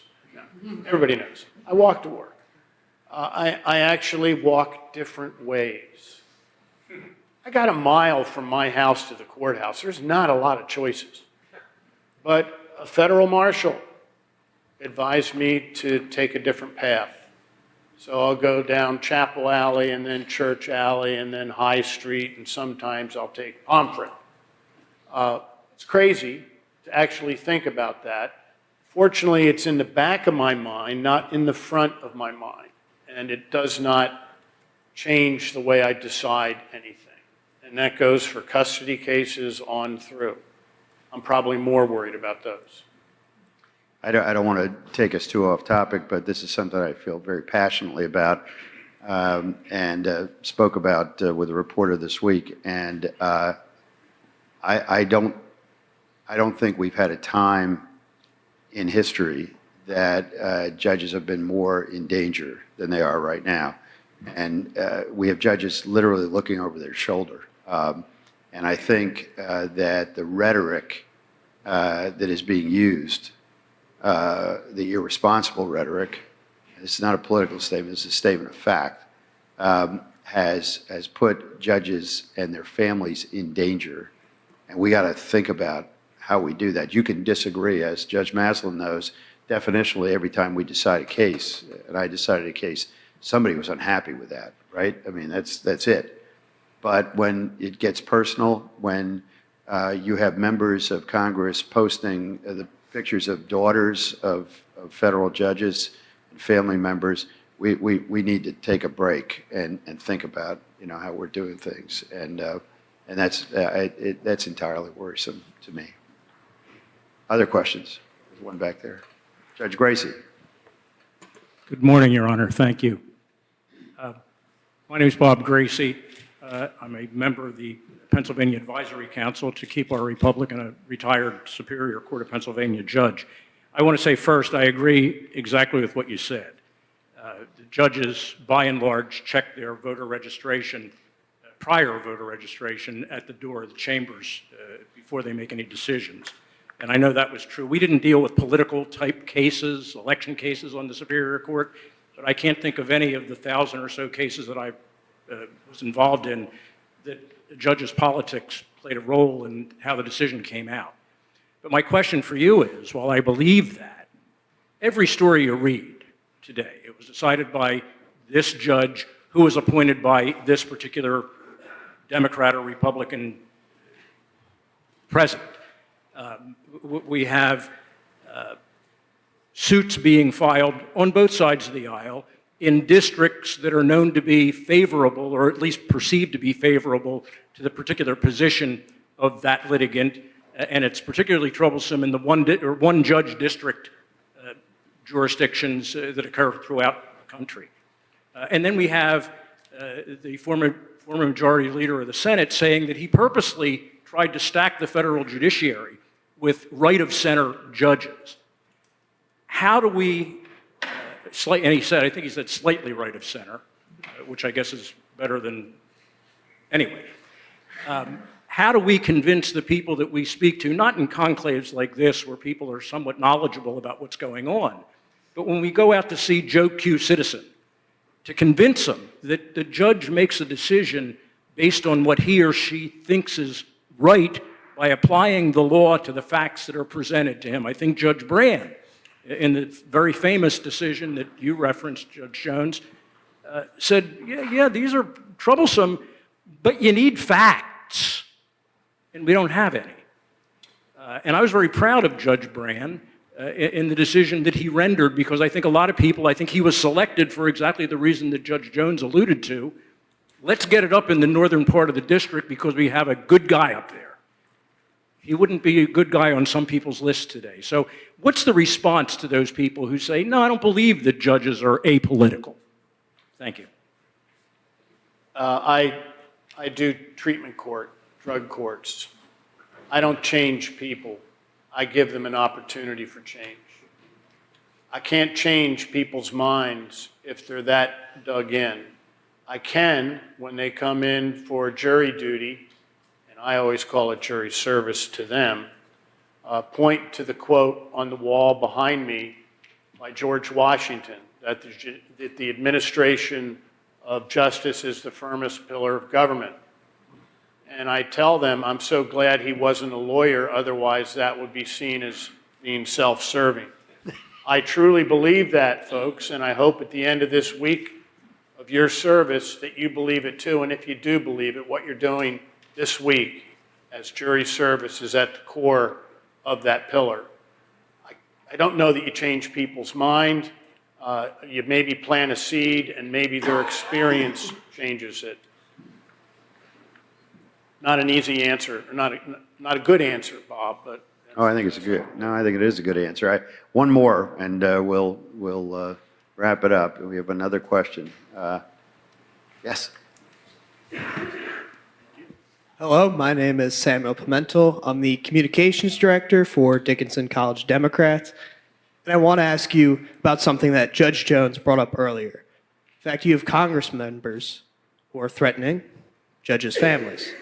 Now, how do you mend that relationship, that there is quite a flawed one, between elected officials, such as congresspeople, and judges, and so the judges can properly do their job? Because I could imagine it's quite hard for a judge to do their job when elected officials are the ones putting that pressure on them. So I'm wondering, how do you mend that relationship?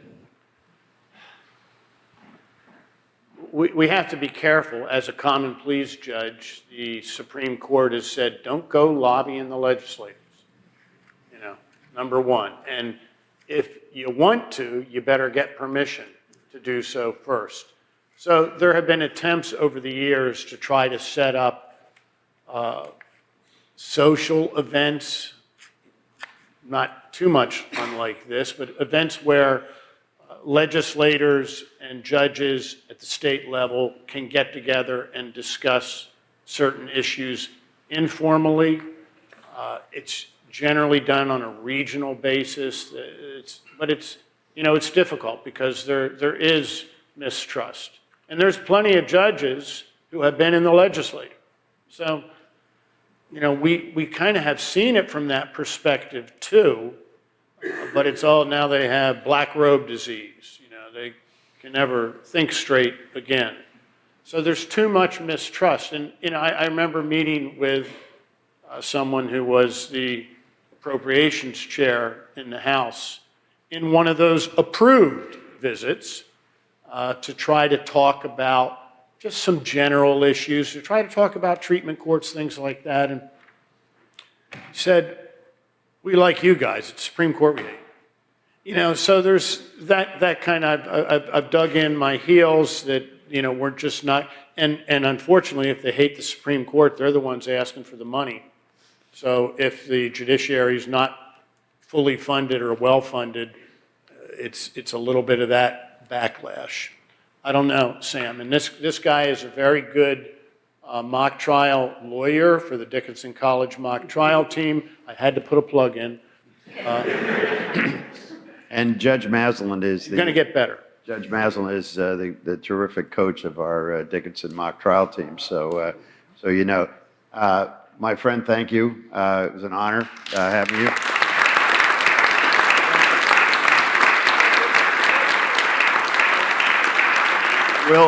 We'll take just a brief break before we start our next session. Thank you. PCN Civics 101 provides free online educational tools to help students learn about state government. Watch interviews with public officials, tour the state capitol, or learn how to run for office with a gallery of free on-demand videos. Teachers' resources include classroom tools and a guide to incorporate Civics 101 into your lessons. The Civics 101 interactive video game keeps kids engaged and interested in learning about Pennsylvania government. Go to PCNTV.com to start learning today. This has been incredibly thought-provoking 2 hours in, and as we're now winding down into the third quarter, Dennis Owens has me thinking of my time down at the Super Bowl and just thinking about, still in the third quarter, the Eagles were up 34-0. But anyhow, as we're winding down in the third quarter here, really, really honored to have the Speaker of the Pennsylvania House join us. Joanna's a trailblazer and out of her busy schedule to join us in conversation about really important themes. And Joanna, what you might not know, Madam Speaker, what you might not know, is there's been a lot of references to, well, if the legislature did this, or if only the legislature tweaked that. We've heard a lot of phrases like that over the last 2 hours. So now's the opportunity to have a dialogue about what the legislature is doing and potentially could be doing. Thank you. Thank you, Ari. And it is such an honor, Madam Speaker, to have you here. Your first visit to Dickinson, as I understand it, and this is really terrific. We couldn't think of anybody better to join us today for what I think so far has been really enlightening. So you now are the face of the legislature in our proceeding today. And so let me start out by talking about Act 77. And you were in the General Assembly when Act 77 was passed. Can you talk a little bit about the process that led up to the passage of Act 77, sort of what went into it, understanding that passing legislation is complicated and can be tough to follow sometimes, but a little bit about what you believe the goals to be, any compromises, anything that you want to talk about in the process that led up to the enactment of that piece of legislation. Well, good morning, Your Honor, and good morning to all the attendees, to the panelists who've spoken thus far, and those coming, to the students. I was really hoping there would be students in this great crowd. No offense to all the good lawyers, but it's nothing like having a front row seat to seeing how we keep our republic as an undergraduate student. As an undergraduate student at LaSalle, studying political science, don't judge me, but I couldn't vote till I was 18 like everyone else. So I was a sophomore in 2000. And then we all remember that election. Yeah, we do. It was great, just like 2020. So there's nothing more important to me as a lawmaker whose grandmother and both parents grew up and lived in segregation and were told they could not vote because they're Black. Nothing's more important to me than voting access. Nothing is more important for the hour than everyone in our nation being able to exercise their right. That's when we have the best outcomes to elections. That's when the people really get to speak up, speak out, and choose who they want. From school board all the way up to the White House, all the roles are significantly important.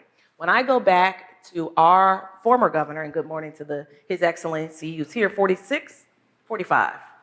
46. All right, I'm trying to do the math quickly. It's not in my notes. Our 46 governors here, our 47th governor had a goal to bring up participation. And because my caucus at the time was way down in the minority, as Democrats tend to be sometimes in Harrisburg, right? We did not control the ball or the table, meaning we did not have the number of votes necessary to say, this is how this legislation will be written, to make sure we don't have endless lawsuits and all sorts of, far out conspiracy theories that led to a deadly insurrection. None of us could have none of us could have predicted any of the things that unfolded in our nation due to the way Act 77 was written. And because of how it was written and what was there and what was not there, as a member in the General Assembly, I was a no vote. I was not a yes vote. I am yes for voting, I'm yes for access, but I think it needs to be fair across the board. And I think all of the unanswered questions that we still have 5 years later need to be filled in so that we don't have so much ambiguity and the room in this Commonwealth where our nation was found to have and to continue to see conspiracy theories become something that is popular belief, not even opinion. So what went into your calculus that, among other things, that led to that no vote? Just not addressing some of these areas that you believe need to be addressed? Can we develop that just a little bit? Of course. Some of the biggest concessions were the fact if we're going to have a period where you can vote by mail, and of course it had never happened in Pennsylvania. It already has gone on in dozens of states without problem, happening in many states across the nation. So it wasn't the problem of, oh, I don't want people to vote by mail, because of course at the time, we also did not know in 2019 what would occur in 2020. A global pandemic.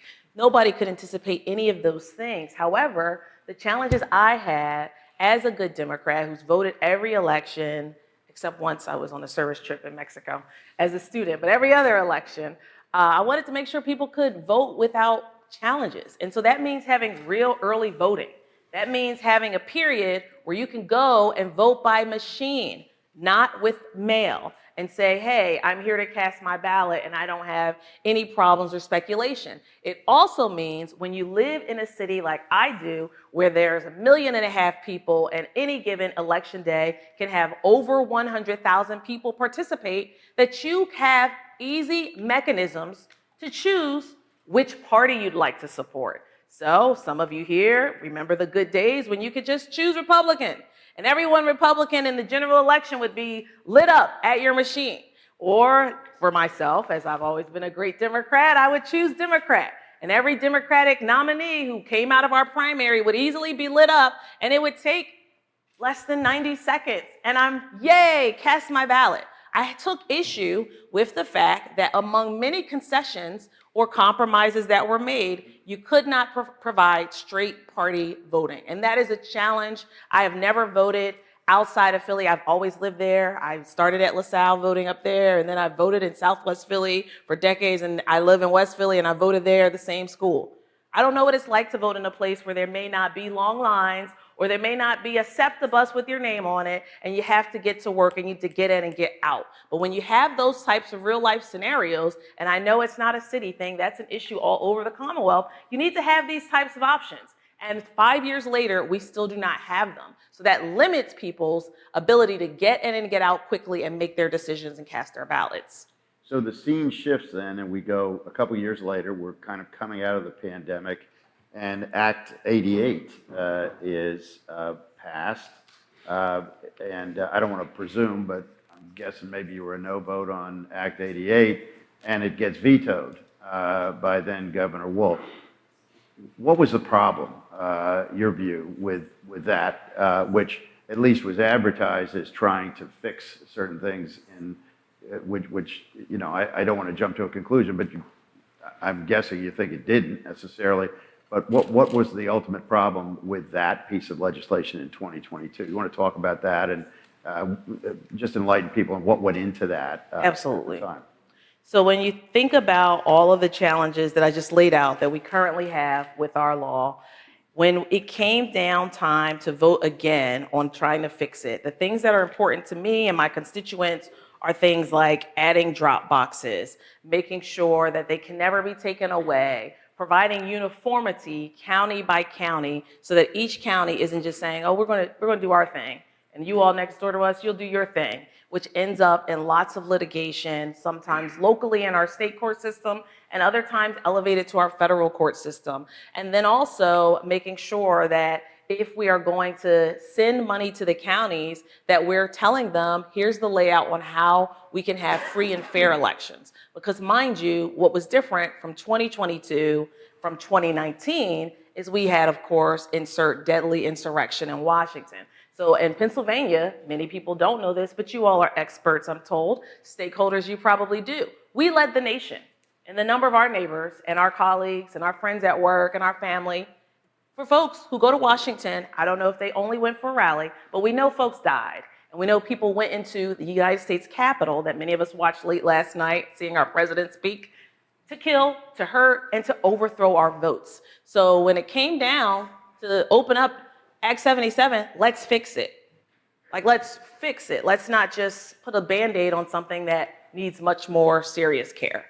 So now we shift, we're 3 years later, and implicit in what you're saying, Speaker, is that you believe that that Act 77 really is flawed and needs some remediation, some amendment. Is that fair? That is fair, Your Honor. What's going on in the General Assembly now? Can you enlighten us? Is there any movement, to your view, to do anything, understanding that it's pretty evenly split, as you know better than I do? And I don't know, a tie? What's that? Yeah, and even would be an understatement. So is there any impetus that you think gives you any hope that there will be a coalescing on what I think most experts would say, regardless of their politics, are flaws that really need to be fixed in Act 77? Can you talk about that and what, if anything, is going on? Absolutely. So there's a saying some of us have heard at home, where there's a will, there's a way. What we have lacked in Harrisburg, just a few miles from here, is the willingness. We had a way, but there hasn't been a willingness. And of course, because we currently hold a tie, unfortunately, we did lose our colleague just a little bit over 2 months ago in the House. Our State Representative, Matt Gergely, God continue to rest his soul and comfort his family and constituents. We have overall only a 1-seat majority. And for those who haven't been as familiar, when I was elected in 2015, it was 82 Democrats to 121 Republicans. So when you have what would be considered at that time a super majority, it is very easy. It's easier. I won't say very. I'll take off that descriptor. It's easier to pass legislation and get it out of your chamber and then go, talk to your good friends in the Senate and see what it takes to get it out of their chamber to the governor's desk. What we experienced in this last session with having a 1-seat Democratic majority is the biggest Republican wish list for voting is voter ID. Voter ID. We don't want people to steal votes. We don't want people to pretend to be someone else. We don't want people to show up and cast a ballot and they're not who they say they are, or they're deceased, or it's fraudulent. I don't want that either. I want people who are eligible citizens to participate. So we were able to send out a voter identification bill to the Senate, and they had previously passed a constitutional amendment to do something similarly. So we expected, now there's a way, there should be a will to get that back. And there are county commissioners in this room. Hello to Shireen Hess, who leads that organization at this moment. Every county commissioner tells me, Your Honor, we have to have pre-canvassing. This must end. Waiting to process and organize all these mail-in ballots whether you're in a city of the first class or any one of our great 67 counties, becomes a hardship, is challenging, is expensive, takes a long time, keeps all voters waiting in anticipation. Who won? What's the outcome? Tell me what occurred. We sent a bill last session. It never came back. Neither of those bills that are highly in demand and pretty popular with Republican voters and very popular across Pennsylvania for there to be voter ID and for us to not have to wait days and days and days when the world has moved on to find out who won an election in this great Commonwealth. Neither of them passed. However, one good thing is I'm not tired of fighting for it to see if there's a will this term. Now, they say the definition of insanity is doing the same thing, but don't call me insane yet. This is just my second term as Speaker, so I'm going to send legislation over to our Senate. I don't have all the details today, so I won't make you all false promises, but I do know things that are important to our caucus continuously is, in fact, pre-canvassing to make sure that we don't have that delay that holds up the outcome. And also, for so many members of our caucus, not all, and that's fine, we appreciate everybody. Democrats were a big tent. For so many, voter identification is important. And for me, I introduced the bill last session, but I did not get to get it out of the House, that would include modernized things like an electronic poll book at every single polling place. Some people do it, and again, due to the inconsistencies in our law, many people do not. Voter registration, providing more time for people to register to vote, and for people to have, finally, drum roll, early voting. We need that in Pennsylvania. I met with Republican county commissioners, must have been our last session week or the session week before that, and one told me, I had long lines in my rural Republican county, and when people got into the courthouse and realized they were given an envelope to vote by mail, they tore it up and said, I want to vote at a machine. I did not come and stand in line for hours to vote by mail. I've had people in Bucks County, right outside of Philly, where the same scenario played out. So Pennsylvania needs to join in with the 25 other states and finally have early voting, where people use a machine like you would on election day and cast your ballot. You know, it's interesting in your comments, you really clearly indicate that as you get around the state and you meet with folks, and of course, as you get upstate, you get into some Republican areas in the so-called Republican T in the middle of the state. It isn't so political when it comes to elections, is it? It seems more practical. Like it doesn't depend on your party affiliation. It's like we need this to make elections better and more efficient to serve the public, which is consistent with what we heard from some of our panelists today, which is we're trying to work for the people. We're trying to communicate. We're trying to show that we can have free and fair elections. In effect, we're trying to make elections more friction-free, if you will. Is that what you're hearing as you go around? Absolutely. And when we think about the fact that even as high as the turnout was just in this past November, see, I have a statistic here, we were at 77% of registered voters and 69% of the voting age population. If we could clarify many of the ambiguities, hopefully we could have a day where we get to 99% of voters saying, I believe it's right, I believe it's fair, there's no interruption or interference, my vote's going to count. They will participate as well. But with all of the ambiguities that have occurred, where you have to wait days and days and days to find out who won, where you have to figure out and keep going back to see what's going on. I have people across the country. Are you running for speaker in January? I have no answer. Let's check back another time. Listen, like that's a real concern for outsiders, for insiders. So before we take some questions, Speaker, can you give us, sort of the greatest hits for Speaker McClendon? These are the things, this is my wish list of 3 or 4, or as many as you want, quite frankly, things that you would like to see in some legislation that would go right to the heart of some of the problems that we've now seen for, 6 years with Act 77. In no particular order. What's your best hope? Best hope, what types of things? Same-day voter registration. I would not shock anyone by telling you I have spent lots of time at my polling place. Of course, to meet my voters that I would not see at my district office because they don't all need to come in the office to get constituent services, who say, you know, I voted here last time, but they're telling me my name's not on and they gave me a provisional ballot. What's going to happen? If we had same-day registration where you could even update your address or fix whatever has happened at your county elections office where somehow they let you vote there 6 months ago, but now you cannot. If we could have that, that would be one of the things on my wish list. Other things that would be on the wish list, real early voting. When I tell folks you can vote now, you can go to this site, so many places have sites. For some of you, it's at your courthouse in your county. In places like Delaware County, I also serve my neighbors there. I serve Darby Borough. There are 10,000 people there. They can all walk to the recreation center and also the hall of the borough.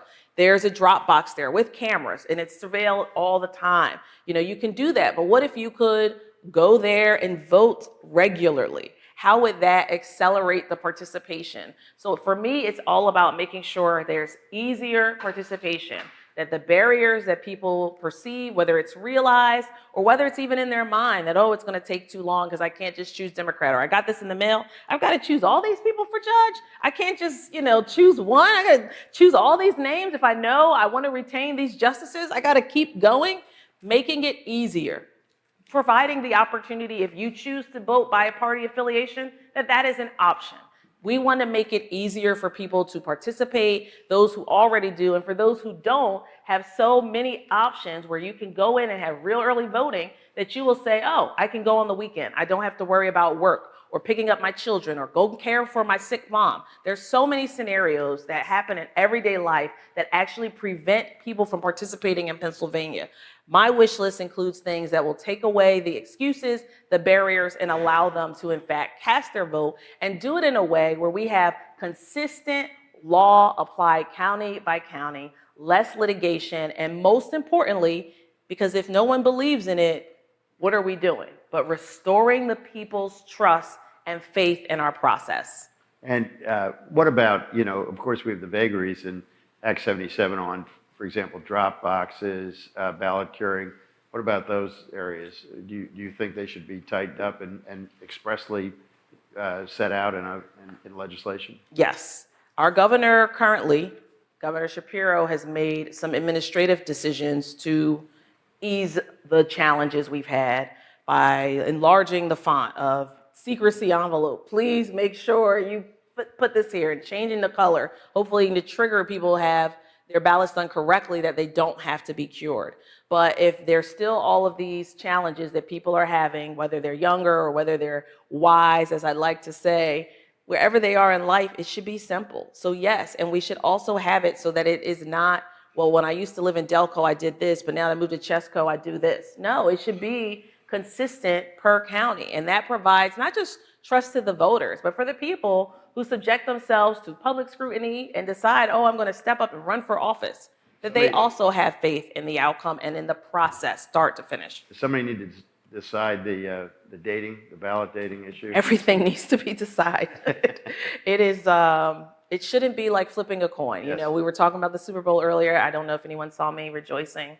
I continue to have joy thanks to the Philadelphia Eagles' domination. You appear to be, Not just the win. you appear to be in good company. I just hope there's no Chiefs fans here. It's okay. You've had your chance. Yeah, that's right. 1-2, right? Back to back. That's right. Just not 3. I happen to be an Eagles fan as well. So we'll open the floor. Thank you, Speaker. That was terrific, Governor. Real quick.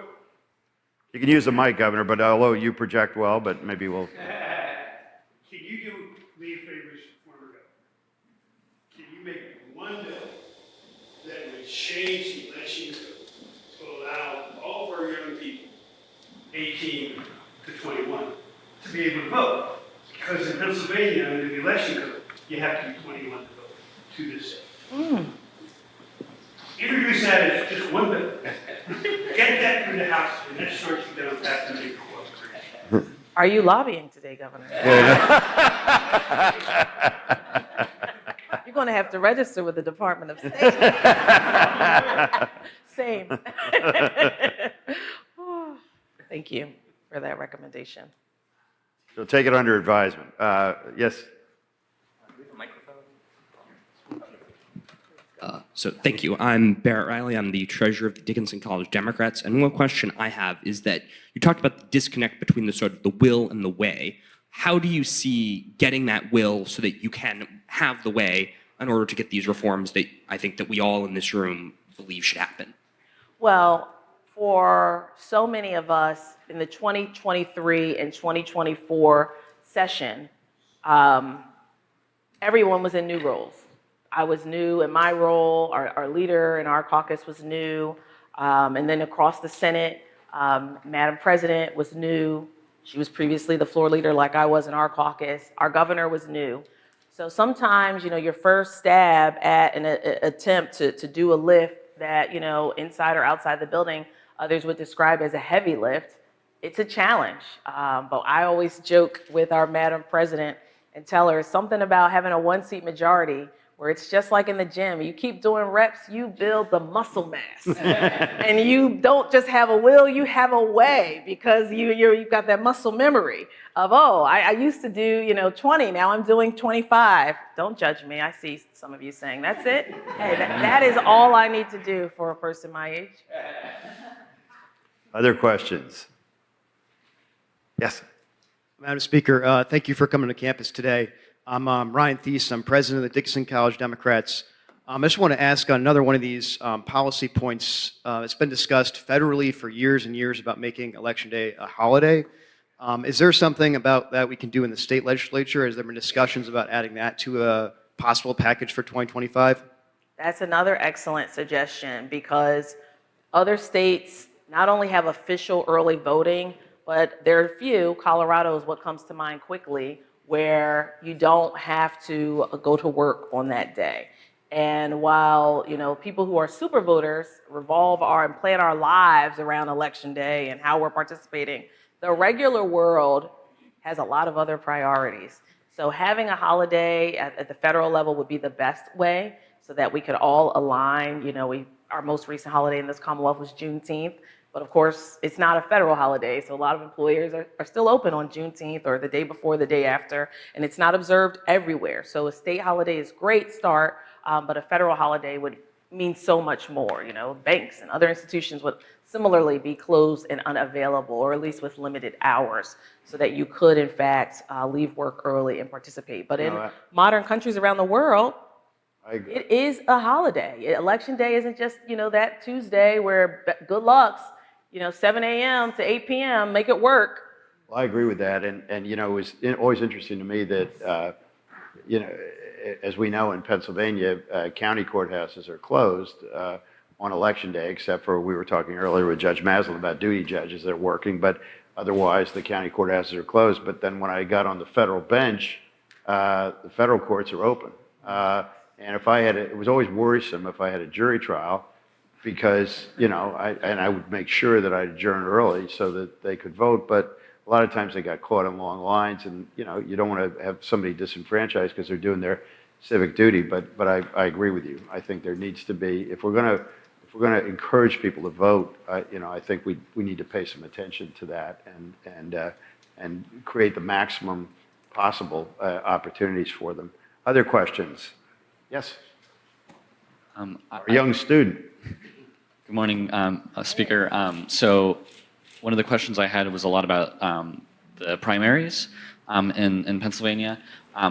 One of them was having an earlier primary date. It was my government teacher said to me, like, what's the point of having a later primary in a swing state when you already know who's going to win by that time? And the other question was having open primaries in the state as well.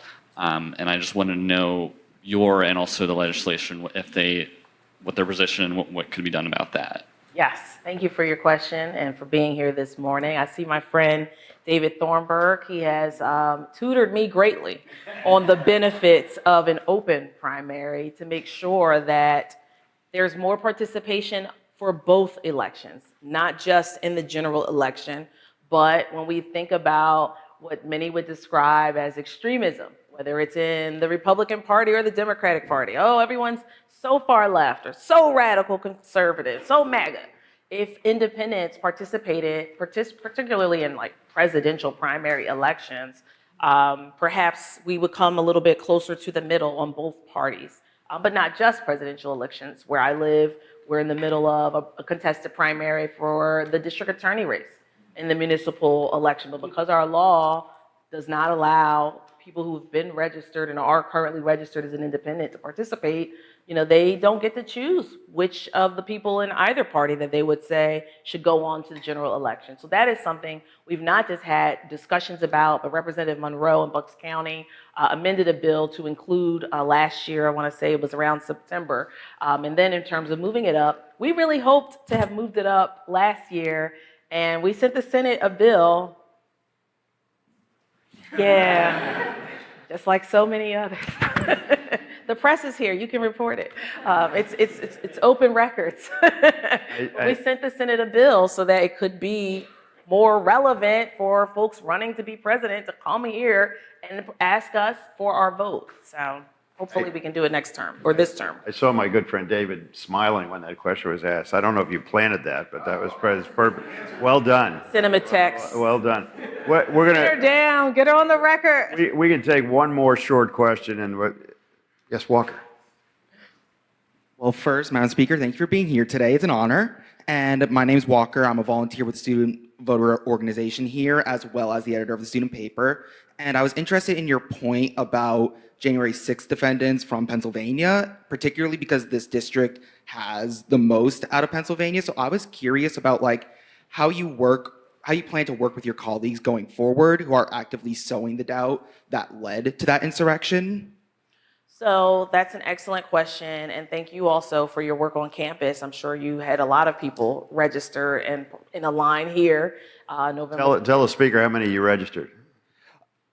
Do you guys have the exact number? Because over 1,000. You need to come to Philly. Do you have any time? That's awesome. There were points where our line, we vote at the library across the street where it was wrapped around the block. Oh, that's awesome. I'm so proud of you. And that's what it's about. Everyone participating, lifting up their voice, making their decision on who should be leading various institutions, from our nation to our state house. But to get to your point in terms of what we can do next, I have not just an open door policy, but I intentionally extend myself to my colleagues in the minority party and do things that are without agendas, not a panel like we're here now trying to keep our republic, but we have bipartisan breakfasts.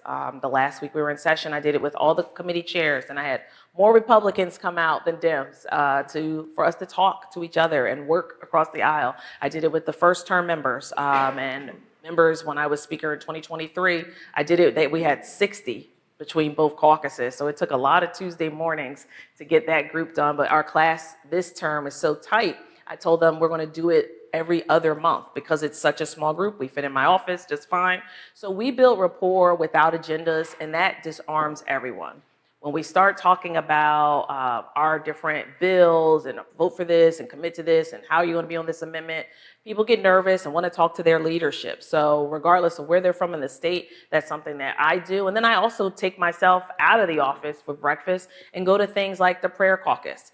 We meet at a bed and breakfast on Front Street where there's a lot of Republicans, you might imagine.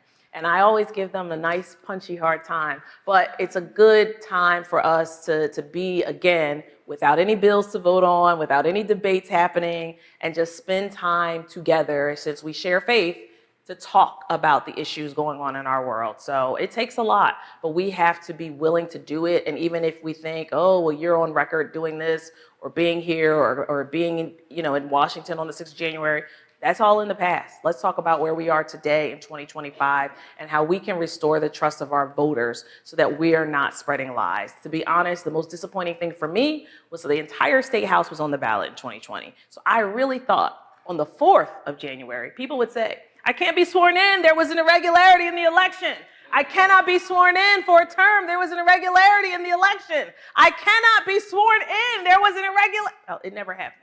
No one said that. It's interesting. They were outside marching of the state capitol, protesting They were saying, stop the steal. And then they walked inside and put their hands up on a holy book and said, I'm going to uphold and obey the Constitution. But I thought there was an irregularity. So if anyone here can make that make sense, I'll be waiting in the hallway. Don't ask me. What a privilege, Speaker, it is to have you here. Thank you so much.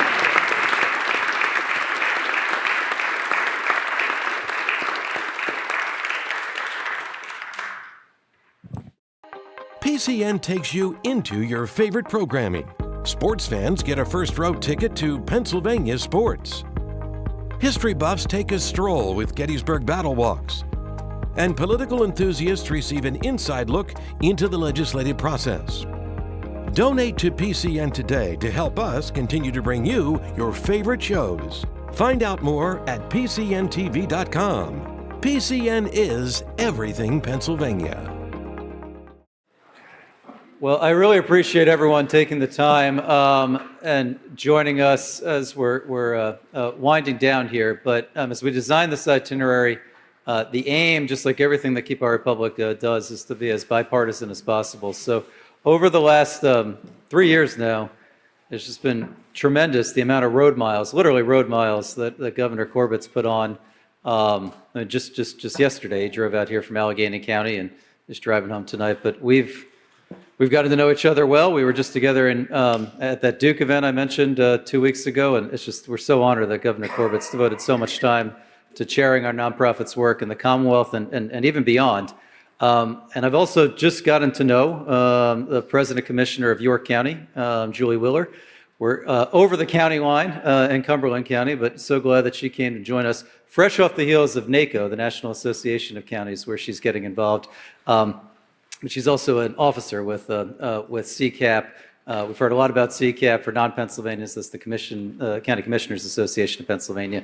But she's deeply involved in all things elections, not only in York County, but as the association statewide is looking at these themes. So I'm looking forward to this discussion. We're going to phrase this as pragmatic, not conservative, but I think it'll be a somewhat different perspective from what we've heard over the last hour. But really looking forward to the conversation for about 30 minutes, and then obviously questions from the floor, and then most importantly, thoughts on how we keep this discussion going and moving forward. Governor? Thank you, Ari. And will you join me in thanking Ari for all the work that he's been putting in this?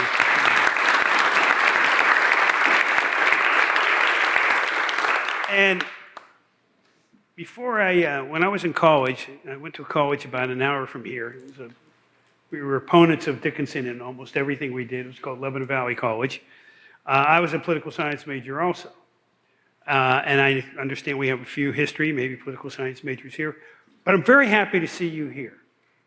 Now, I want to say one thing. When Speaker McClinton talked about she had to be 18 to vote. We had to be 21 to vote. Most people in the school now today don't remember that, but the judge does, and I do.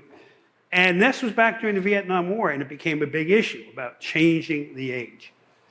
We do things very slowly in this country, to the point that you heard me say that the actual age in the election code of Pennsylvania is still 21 and not 18. That being the case, I want to recognize the students. So would all the students that are in here please stand up?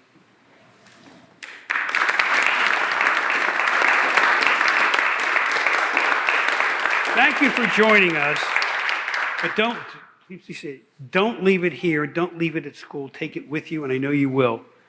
When you get out of school, and you go into, whether you go to a professional school or into employment, take this public advocacy with you and continue it throughout your career. I'm very pleased to be joined by the President Commissioner of York County, not too far from here, who is in her second term now. And so you've got another 2. No, see? Stop. I don't know why I hit the timer. Okay, I need help.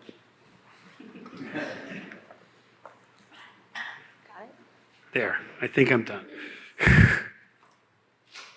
She's in her second term and is already, as you heard, on NACO, which is the National Association of County Commissioners, going down to Washington. And from York County to Washington is not too bad a trip to make. Not too bad, about 2 hours. No, that long? Wow. Traffic. By the speed limit. It's traffic. And we're kind of going to wind up what you've been hearing in some respects and some perspectives from a county commissioner in a county that in just the last 10 years has grown exponentially, just like this county and just like Franklin County. They're growing in leaps and bounds. We were given some assignments to talk about, so we're going to start off on one. And there was a word in here that I can't even pronounce. But I ask you to define it because we were asked to talk about the counties and the ballot process. And that word was what? Heterogeneity. Heterogeneity. How do you know what that word means? How many of you know what that word means? Are you sure? You want to tell me what it is?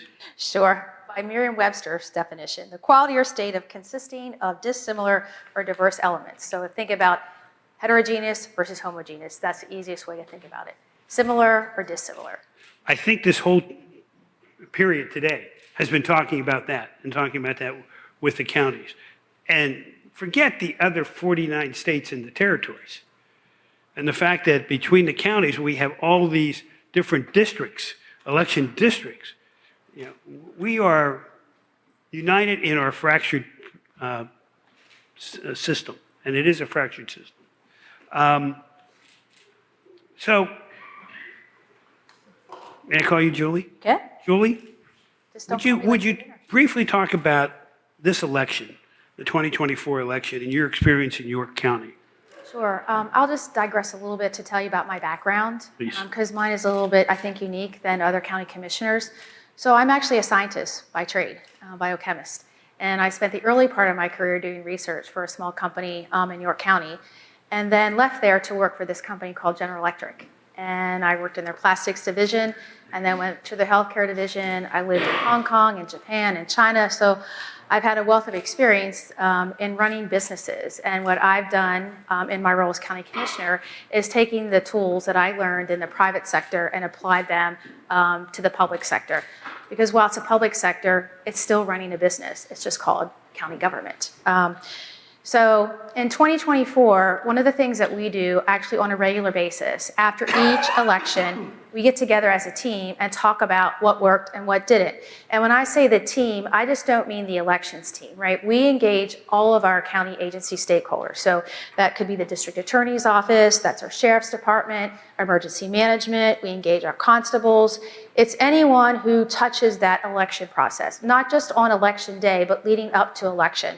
So we debrief, and then we identify things that we need to fix. We assign owners, we assign a timeline to get things done, because at the end of the day, just like in every other county across the Commonwealth, we want to run seamless and efficient elections, and we want the experience to be positive for the voters in whatever manner they choose to vote. The other thing that we've started doing the past 3 years is we actually have an emergency preparedness plan, not just for the county, but actually for elections. And again, that's with that same group of stakeholders that we work together with. So we plan what happens if a pole runs out of electric, right? Electric goes down. We have a plan to deal with that, right? What happens if we get a cyber attack, in our county elections office? How are we going to deal with that? So we have that in place. Again, we look at that every election cycle to see how we can get better. So we do a lot of upfront pre-game planning. When I look at the election, I think overall I'd give York County a pretty good rating. I think we did well navigating a presidential election cycle. As you heard many of others talk today, in 2020, you had COVID and you had mail-in ballots colliding at the same time. So for me, as a new commissioner, a lot to process. So we've been through several election cycles now with mail-in ballots. The one thing that was very different for us, and you heard a little bit earlier one of the speakers talk about it, is the increase for people coming into the elections office and requesting a ballot over the counter. When I look back at 2020, we had a handful of people that came in and did that. In 2024, we had 6,000 voters in York County that came into the elections office and requested a ballot over the counter. I don't care how efficient you are, when you have that amount of people who show up, hundreds at a time, it takes a while to process those. And so we are now working on creating a process to have that run more efficiently by implementing kiosks and things like that. But that was very different this election cycle than last election cycle. The one other thing we did this past year to engage our future voters, the younger voters, not just our college students, but students from kindergarten and up, We were the first county in the Commonwealth to run an I Voted Design sticker contest. I have those on here today. And again, it was an opportunity to engage the future voters, have them express their creativity and what it meant to them to vote and engage them in a little bit of part of the process. So it was a lot of fun. The community got involved. As you know, a lot of noise was going on in the election last year, but again, something unique that we did to engage future voters. Thank you. I can go on, but I should have questions. We talked earlier today, and we talked as I was driving in on the turnpike yesterday, a little bit about the complaints that you received. Can you share some of those? Sure, we get complaints from all gamuts, doesn't matter what political party. Certainly folks don't like to wait in line, and we do our best to move folks along. We get complaints about the ability for the Postal Service to get the mail-in ballot delivered back to our office. And a lot of folks are very sensitive. You know, mail-in ballot goes out.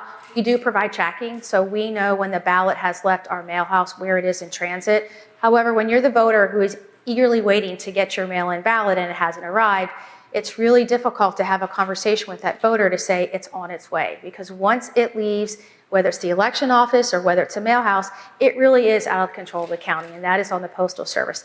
Not here to bash the Postal Service, but there are things in the process that we as elected officials in the county have no control over. And one is how long it takes to get the mail-in ballot to your office. One of the other things we talked about yesterday and today are voting locations.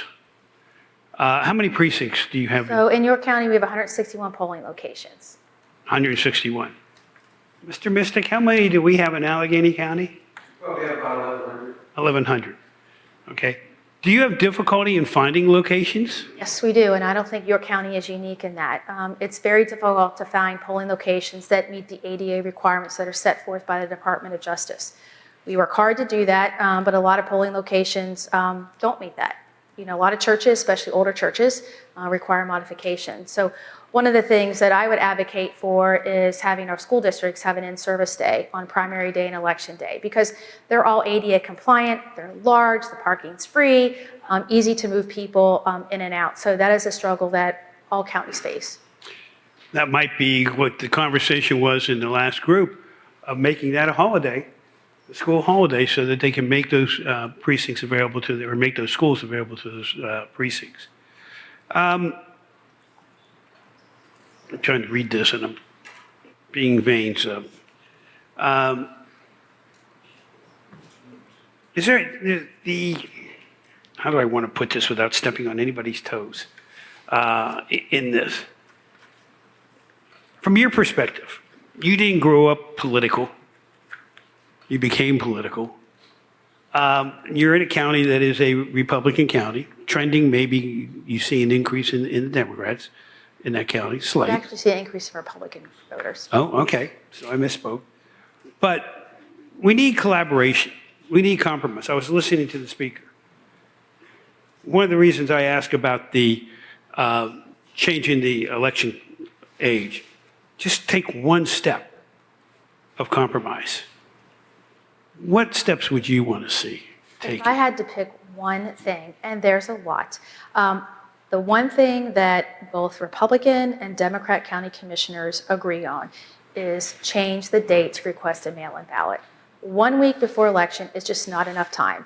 If you're somebody, for whatever reason, you waited to the 11th hour to request a mail-in ballot, you should be able to get that into your county elections office, have them process it, have the ballot be printed, mailed out in time for you to mail it back, and not have to worry of whether or not it's going to arrive, not have to have somebody bring you to the office to drop it off.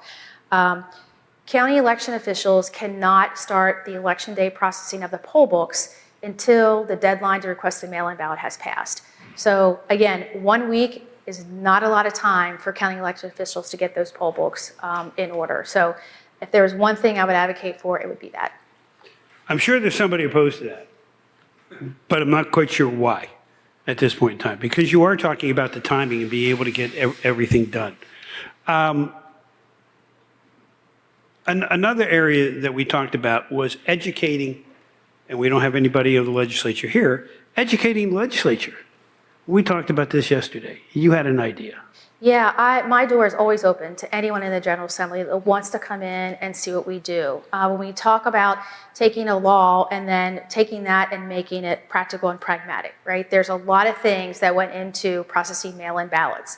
And in 2020, we were all, drinking from the fire hose. It was the first time we had to do anything like that. I think the more our officials in Harrisburg can come and see the day-to-day activities and how much labor-intensive work that we have to do, I think it would help them as they're navigating the decisions that they have to make up there.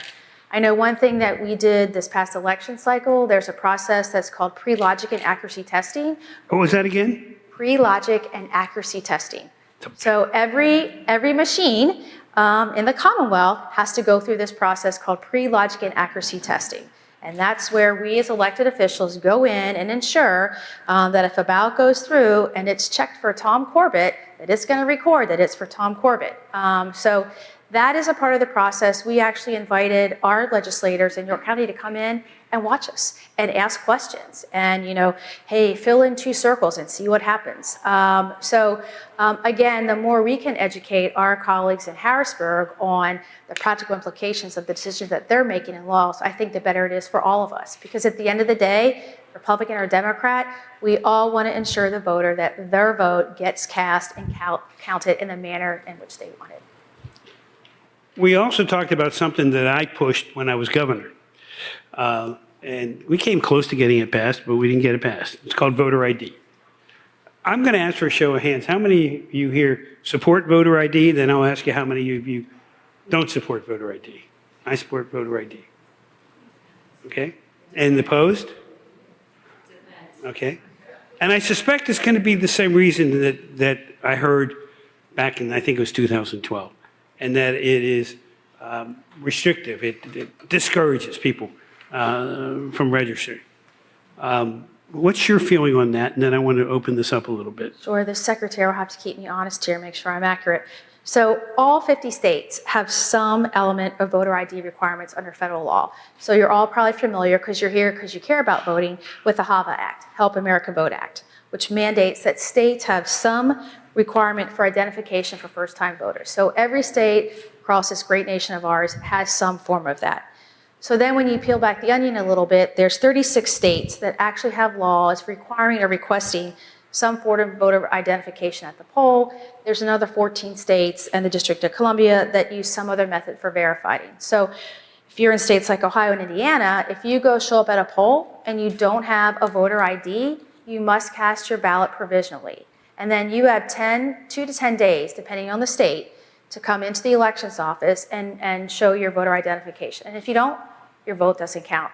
For me, the way I look at this, to get on a plane, you need an ID. To go into a hospital, you need an ID. To get into a hotel, I was just in Washington. I had to show my ID to get into a hotel. Voting is so important. There should be no reason why some form of identification shouldn't need to be shown to vote. I'm going to get us back on time. And I will open this up to questions now. In the blue shirt. Commissioner, thank you so much for taking the time to speak with us. Please identify yourself. I'm Harrison Lee with the SNF Agora Institute at Johns Hopkins University. One of the questions I had kind of circles back to something you mentioned earlier.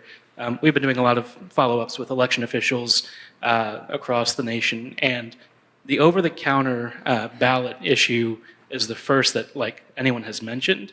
Do you have a sense of why it was such a big thing this year, and do you anticipate it being a problem going forward, or is this something that maybe just because of the circumstances is kind of a one-off?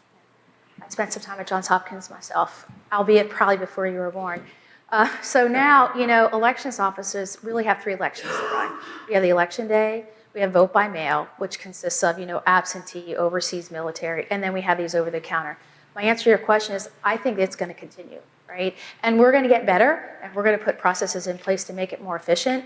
But again, in my county, where we had 6,000 people show up, I can be as quick as you can imagine. I can have staff, but there's still going to be time that it takes to process that. And I think you heard some other folks talk earlier, is there's a perception that that's early voting. It is not early voting. We had a lot of folks come in and, where's the machine? Where's the machine, Julie? And trying to explain to them that it's really not over voting, it's just the ability to request a ballot over the counter. I think some of that's been driven by the fact that people want to have the ability to hand their ballot to someone and they feel like it got there and it's in the elections office, it's going to be safe and they're ensured it's going to be counted. So I think that's a part of it. I think it's here to stay.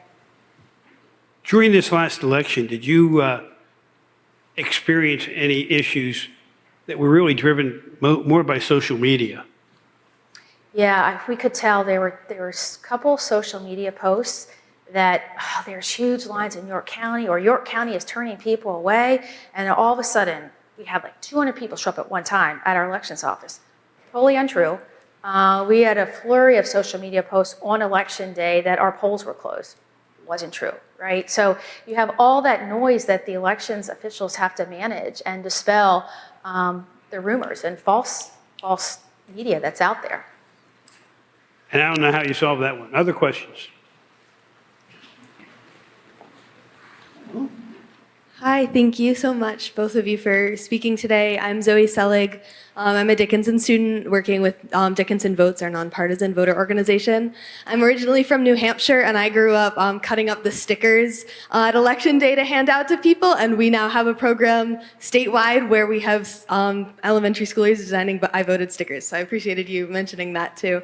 But anyways, I'm curious, we've talked throughout today about a lack of trust in the election process and in election volunteers. I'm curious what those of us who, aren't working directly on the election but are working around it and to mobilize people can do to, one, help people be more able to work with you and help people have more trust in the process that you are all executing, as well as how we can communicate better about just increasing effective participation in the election process? Well, the one thing, you're here today and you're getting yourself educated, so that's fantastic. So have your friends do the same thing. The other thing I would encourage you to do, and this kind of segues to one of the questions about high school students, you can volunteer at a poll for a half a day.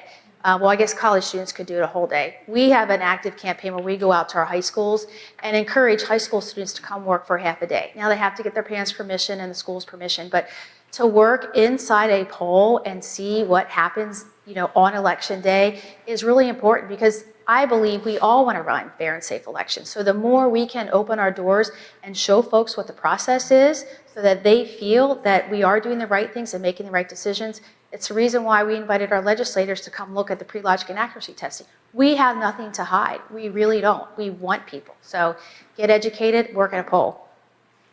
And it really does come down to a shortage of poll workers.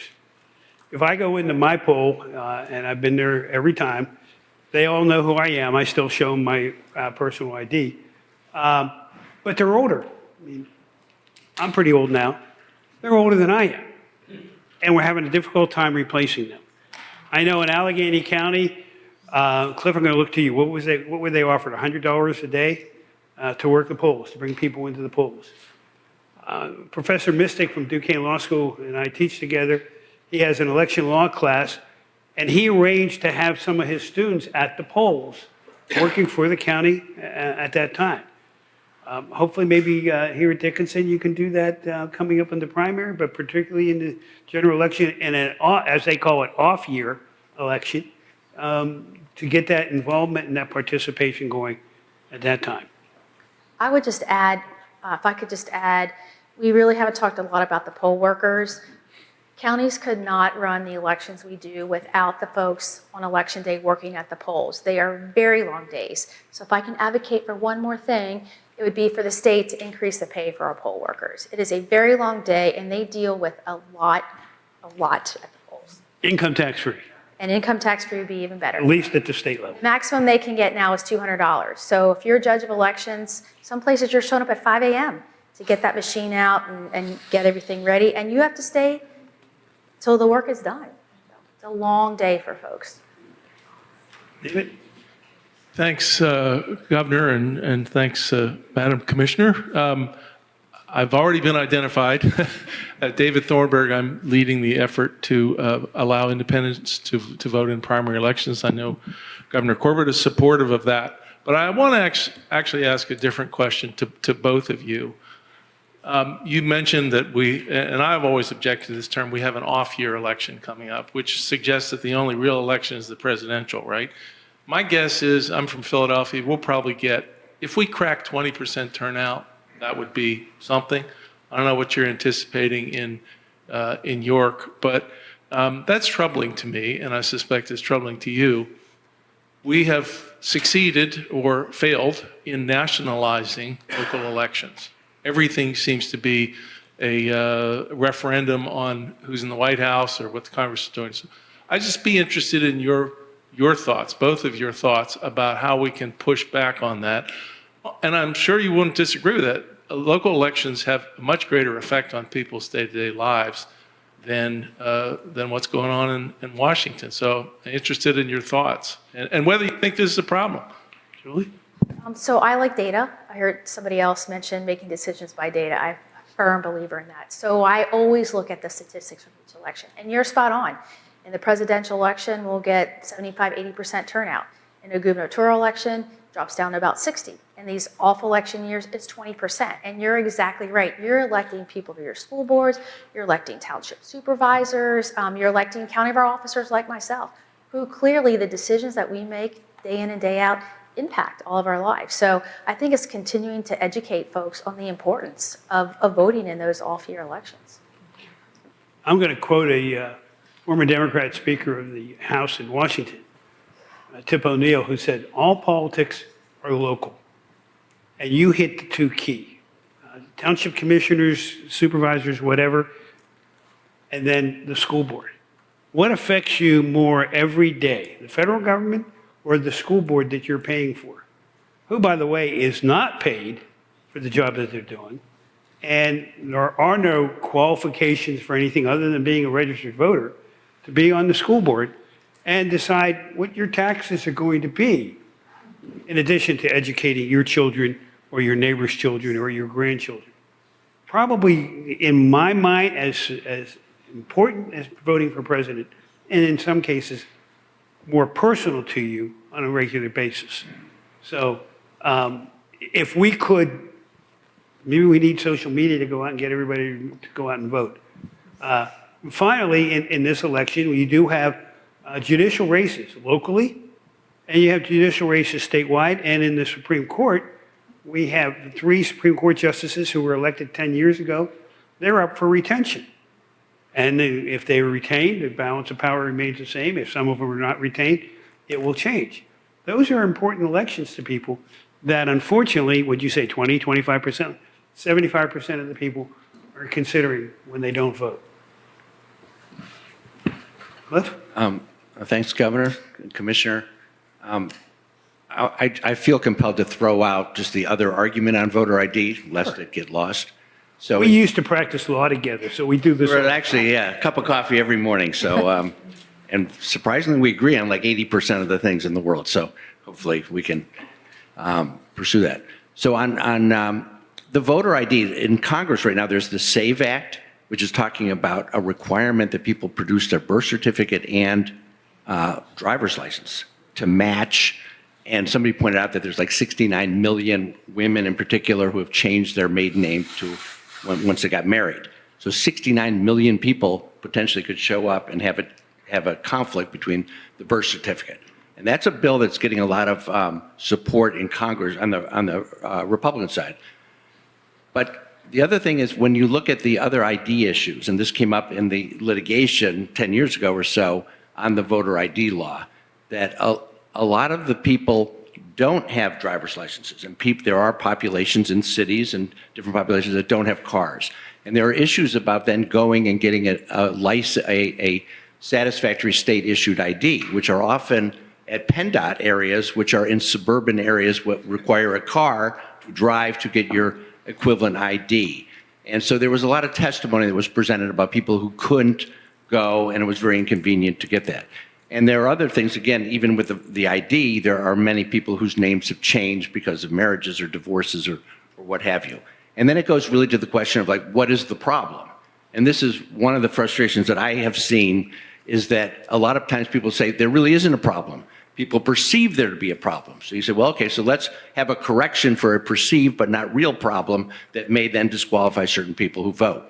And if you look at the sort of allegations of fraud that come up, probably the most common thing that I see is that somebody's spouse died and they sent in the mail ballot for the spouse because their last wish was to vote for a particular candidate.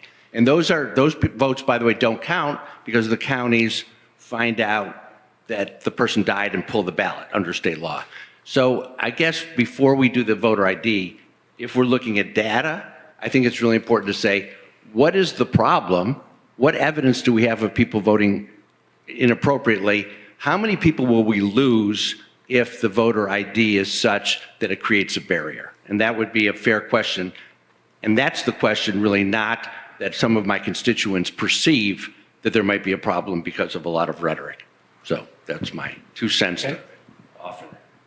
Well, you and I had this debate before, and 10 years later, technology's changed. I think we can probably do it better, but I haven't been working on that since. What I'm working on is I believe we should be opening up the primary, getting rid of the you can only vote Republican or Democrat, because with 1 million people who are now registered independent, they are all disenfranchised in the primary vote, which means they're disenfranchised in helping us select who the candidates are going to be for the parties, the Republican Party, the Democrat Party, the Green Party, whatever other parties. To me, that's become much more of an important issue. But I still think, I prefer to say everybody showed their voter ID or their ID when they went to vote, because you have to do it almost for any other public service that you get. Yes, sir. Stan Brand. I teach at Dickinson Law School. But I appreciate your mentioning my former boss and mentor, Tip O'Neill. I was House Counsel for 10 years under his speakership, so thank you for that. He'd be going crazy in this today. Yes, he would be. He's turning in his grave. On the issue that you raised about independent voting, so in Massachusetts, which I know very well, there are more registered independents than there are Democrats and Republicans combined now. That's in Massachusetts. And so the notion that independents shouldn't be able to vote in a primary strikes me as a antediluvian throwback that's no longer really relevant. I don't know how we get past that, but I'd ask, as someone who's been at the fore of this, how do you get that through a legislature? Well, there's a recent bill in the House and the Senate that I think the legislature is starting to take a look at. I think both sides of the aisle. And the reason I say that is, in my observation as a former governor of Pennsylvania and a former attorney general, the parties are starting to move to the extremes. And it's the extremes are starting, the tail's wagging the dog. And that shouldn't be the case. And the only way you do that is to get the people who are registered independent to not disenfranchise them, to allow them to vote. And you will see this come back. This is a two-party system in our country. I never see us going to a multiple-party system like you see over in Europe. I think it will always be a two-party system. But I think we need to get away from the extremes so that the individuals who are in the middle, the moderates, can help us. So, my son, Republican, moved to the independent. I'm going to make this public. My daughter moved to Democrat. Okay? Because of the politics and the atmosphere, I guess atmosphere is the best word, that is out there today. I always use my prop. Because of this. Everything's being driven by what people see and read and hear on here, not in a conversation with the professor or with their friend, but they see it here. And if that's the case, then I think we need to open up the elections so they can read and say, okay, I'm an independent now, but if I want to, I can vote here or I can vote there. I disagree with, I don't like rank voting like they have. I think that's down in Georgia where they have the rank voting, because I think that can screw things up. Just, you go in, we have primary days in May. You can go in this year as a Republican, you can go in next year as a Democrat. That simplifies it. That's my perspective. And I think I get to do it at my age now. Any other questions? Larry? One thing we didn't touch on today, and most of the room am probably familiar with this, but another thing that election staffs have to do is at the end of the election, we have to do what's called a 2% audit and a risk limiting audit. And we really haven't touched on that today, but it's another example of elections offices checking their work, just like you do in the private sector. You get auditors, you come in and you check your work. So all counties are required to do that. One of the things that we've done in York County to take that to the next level is we not only audit the election day ballots, but we audit our mail-in ballots. So we have an ability to segregate those mail-in ballots by each polling location. And so we also audit them as well. So again, we are building some assurance and trust into the system. No other questions? Judge?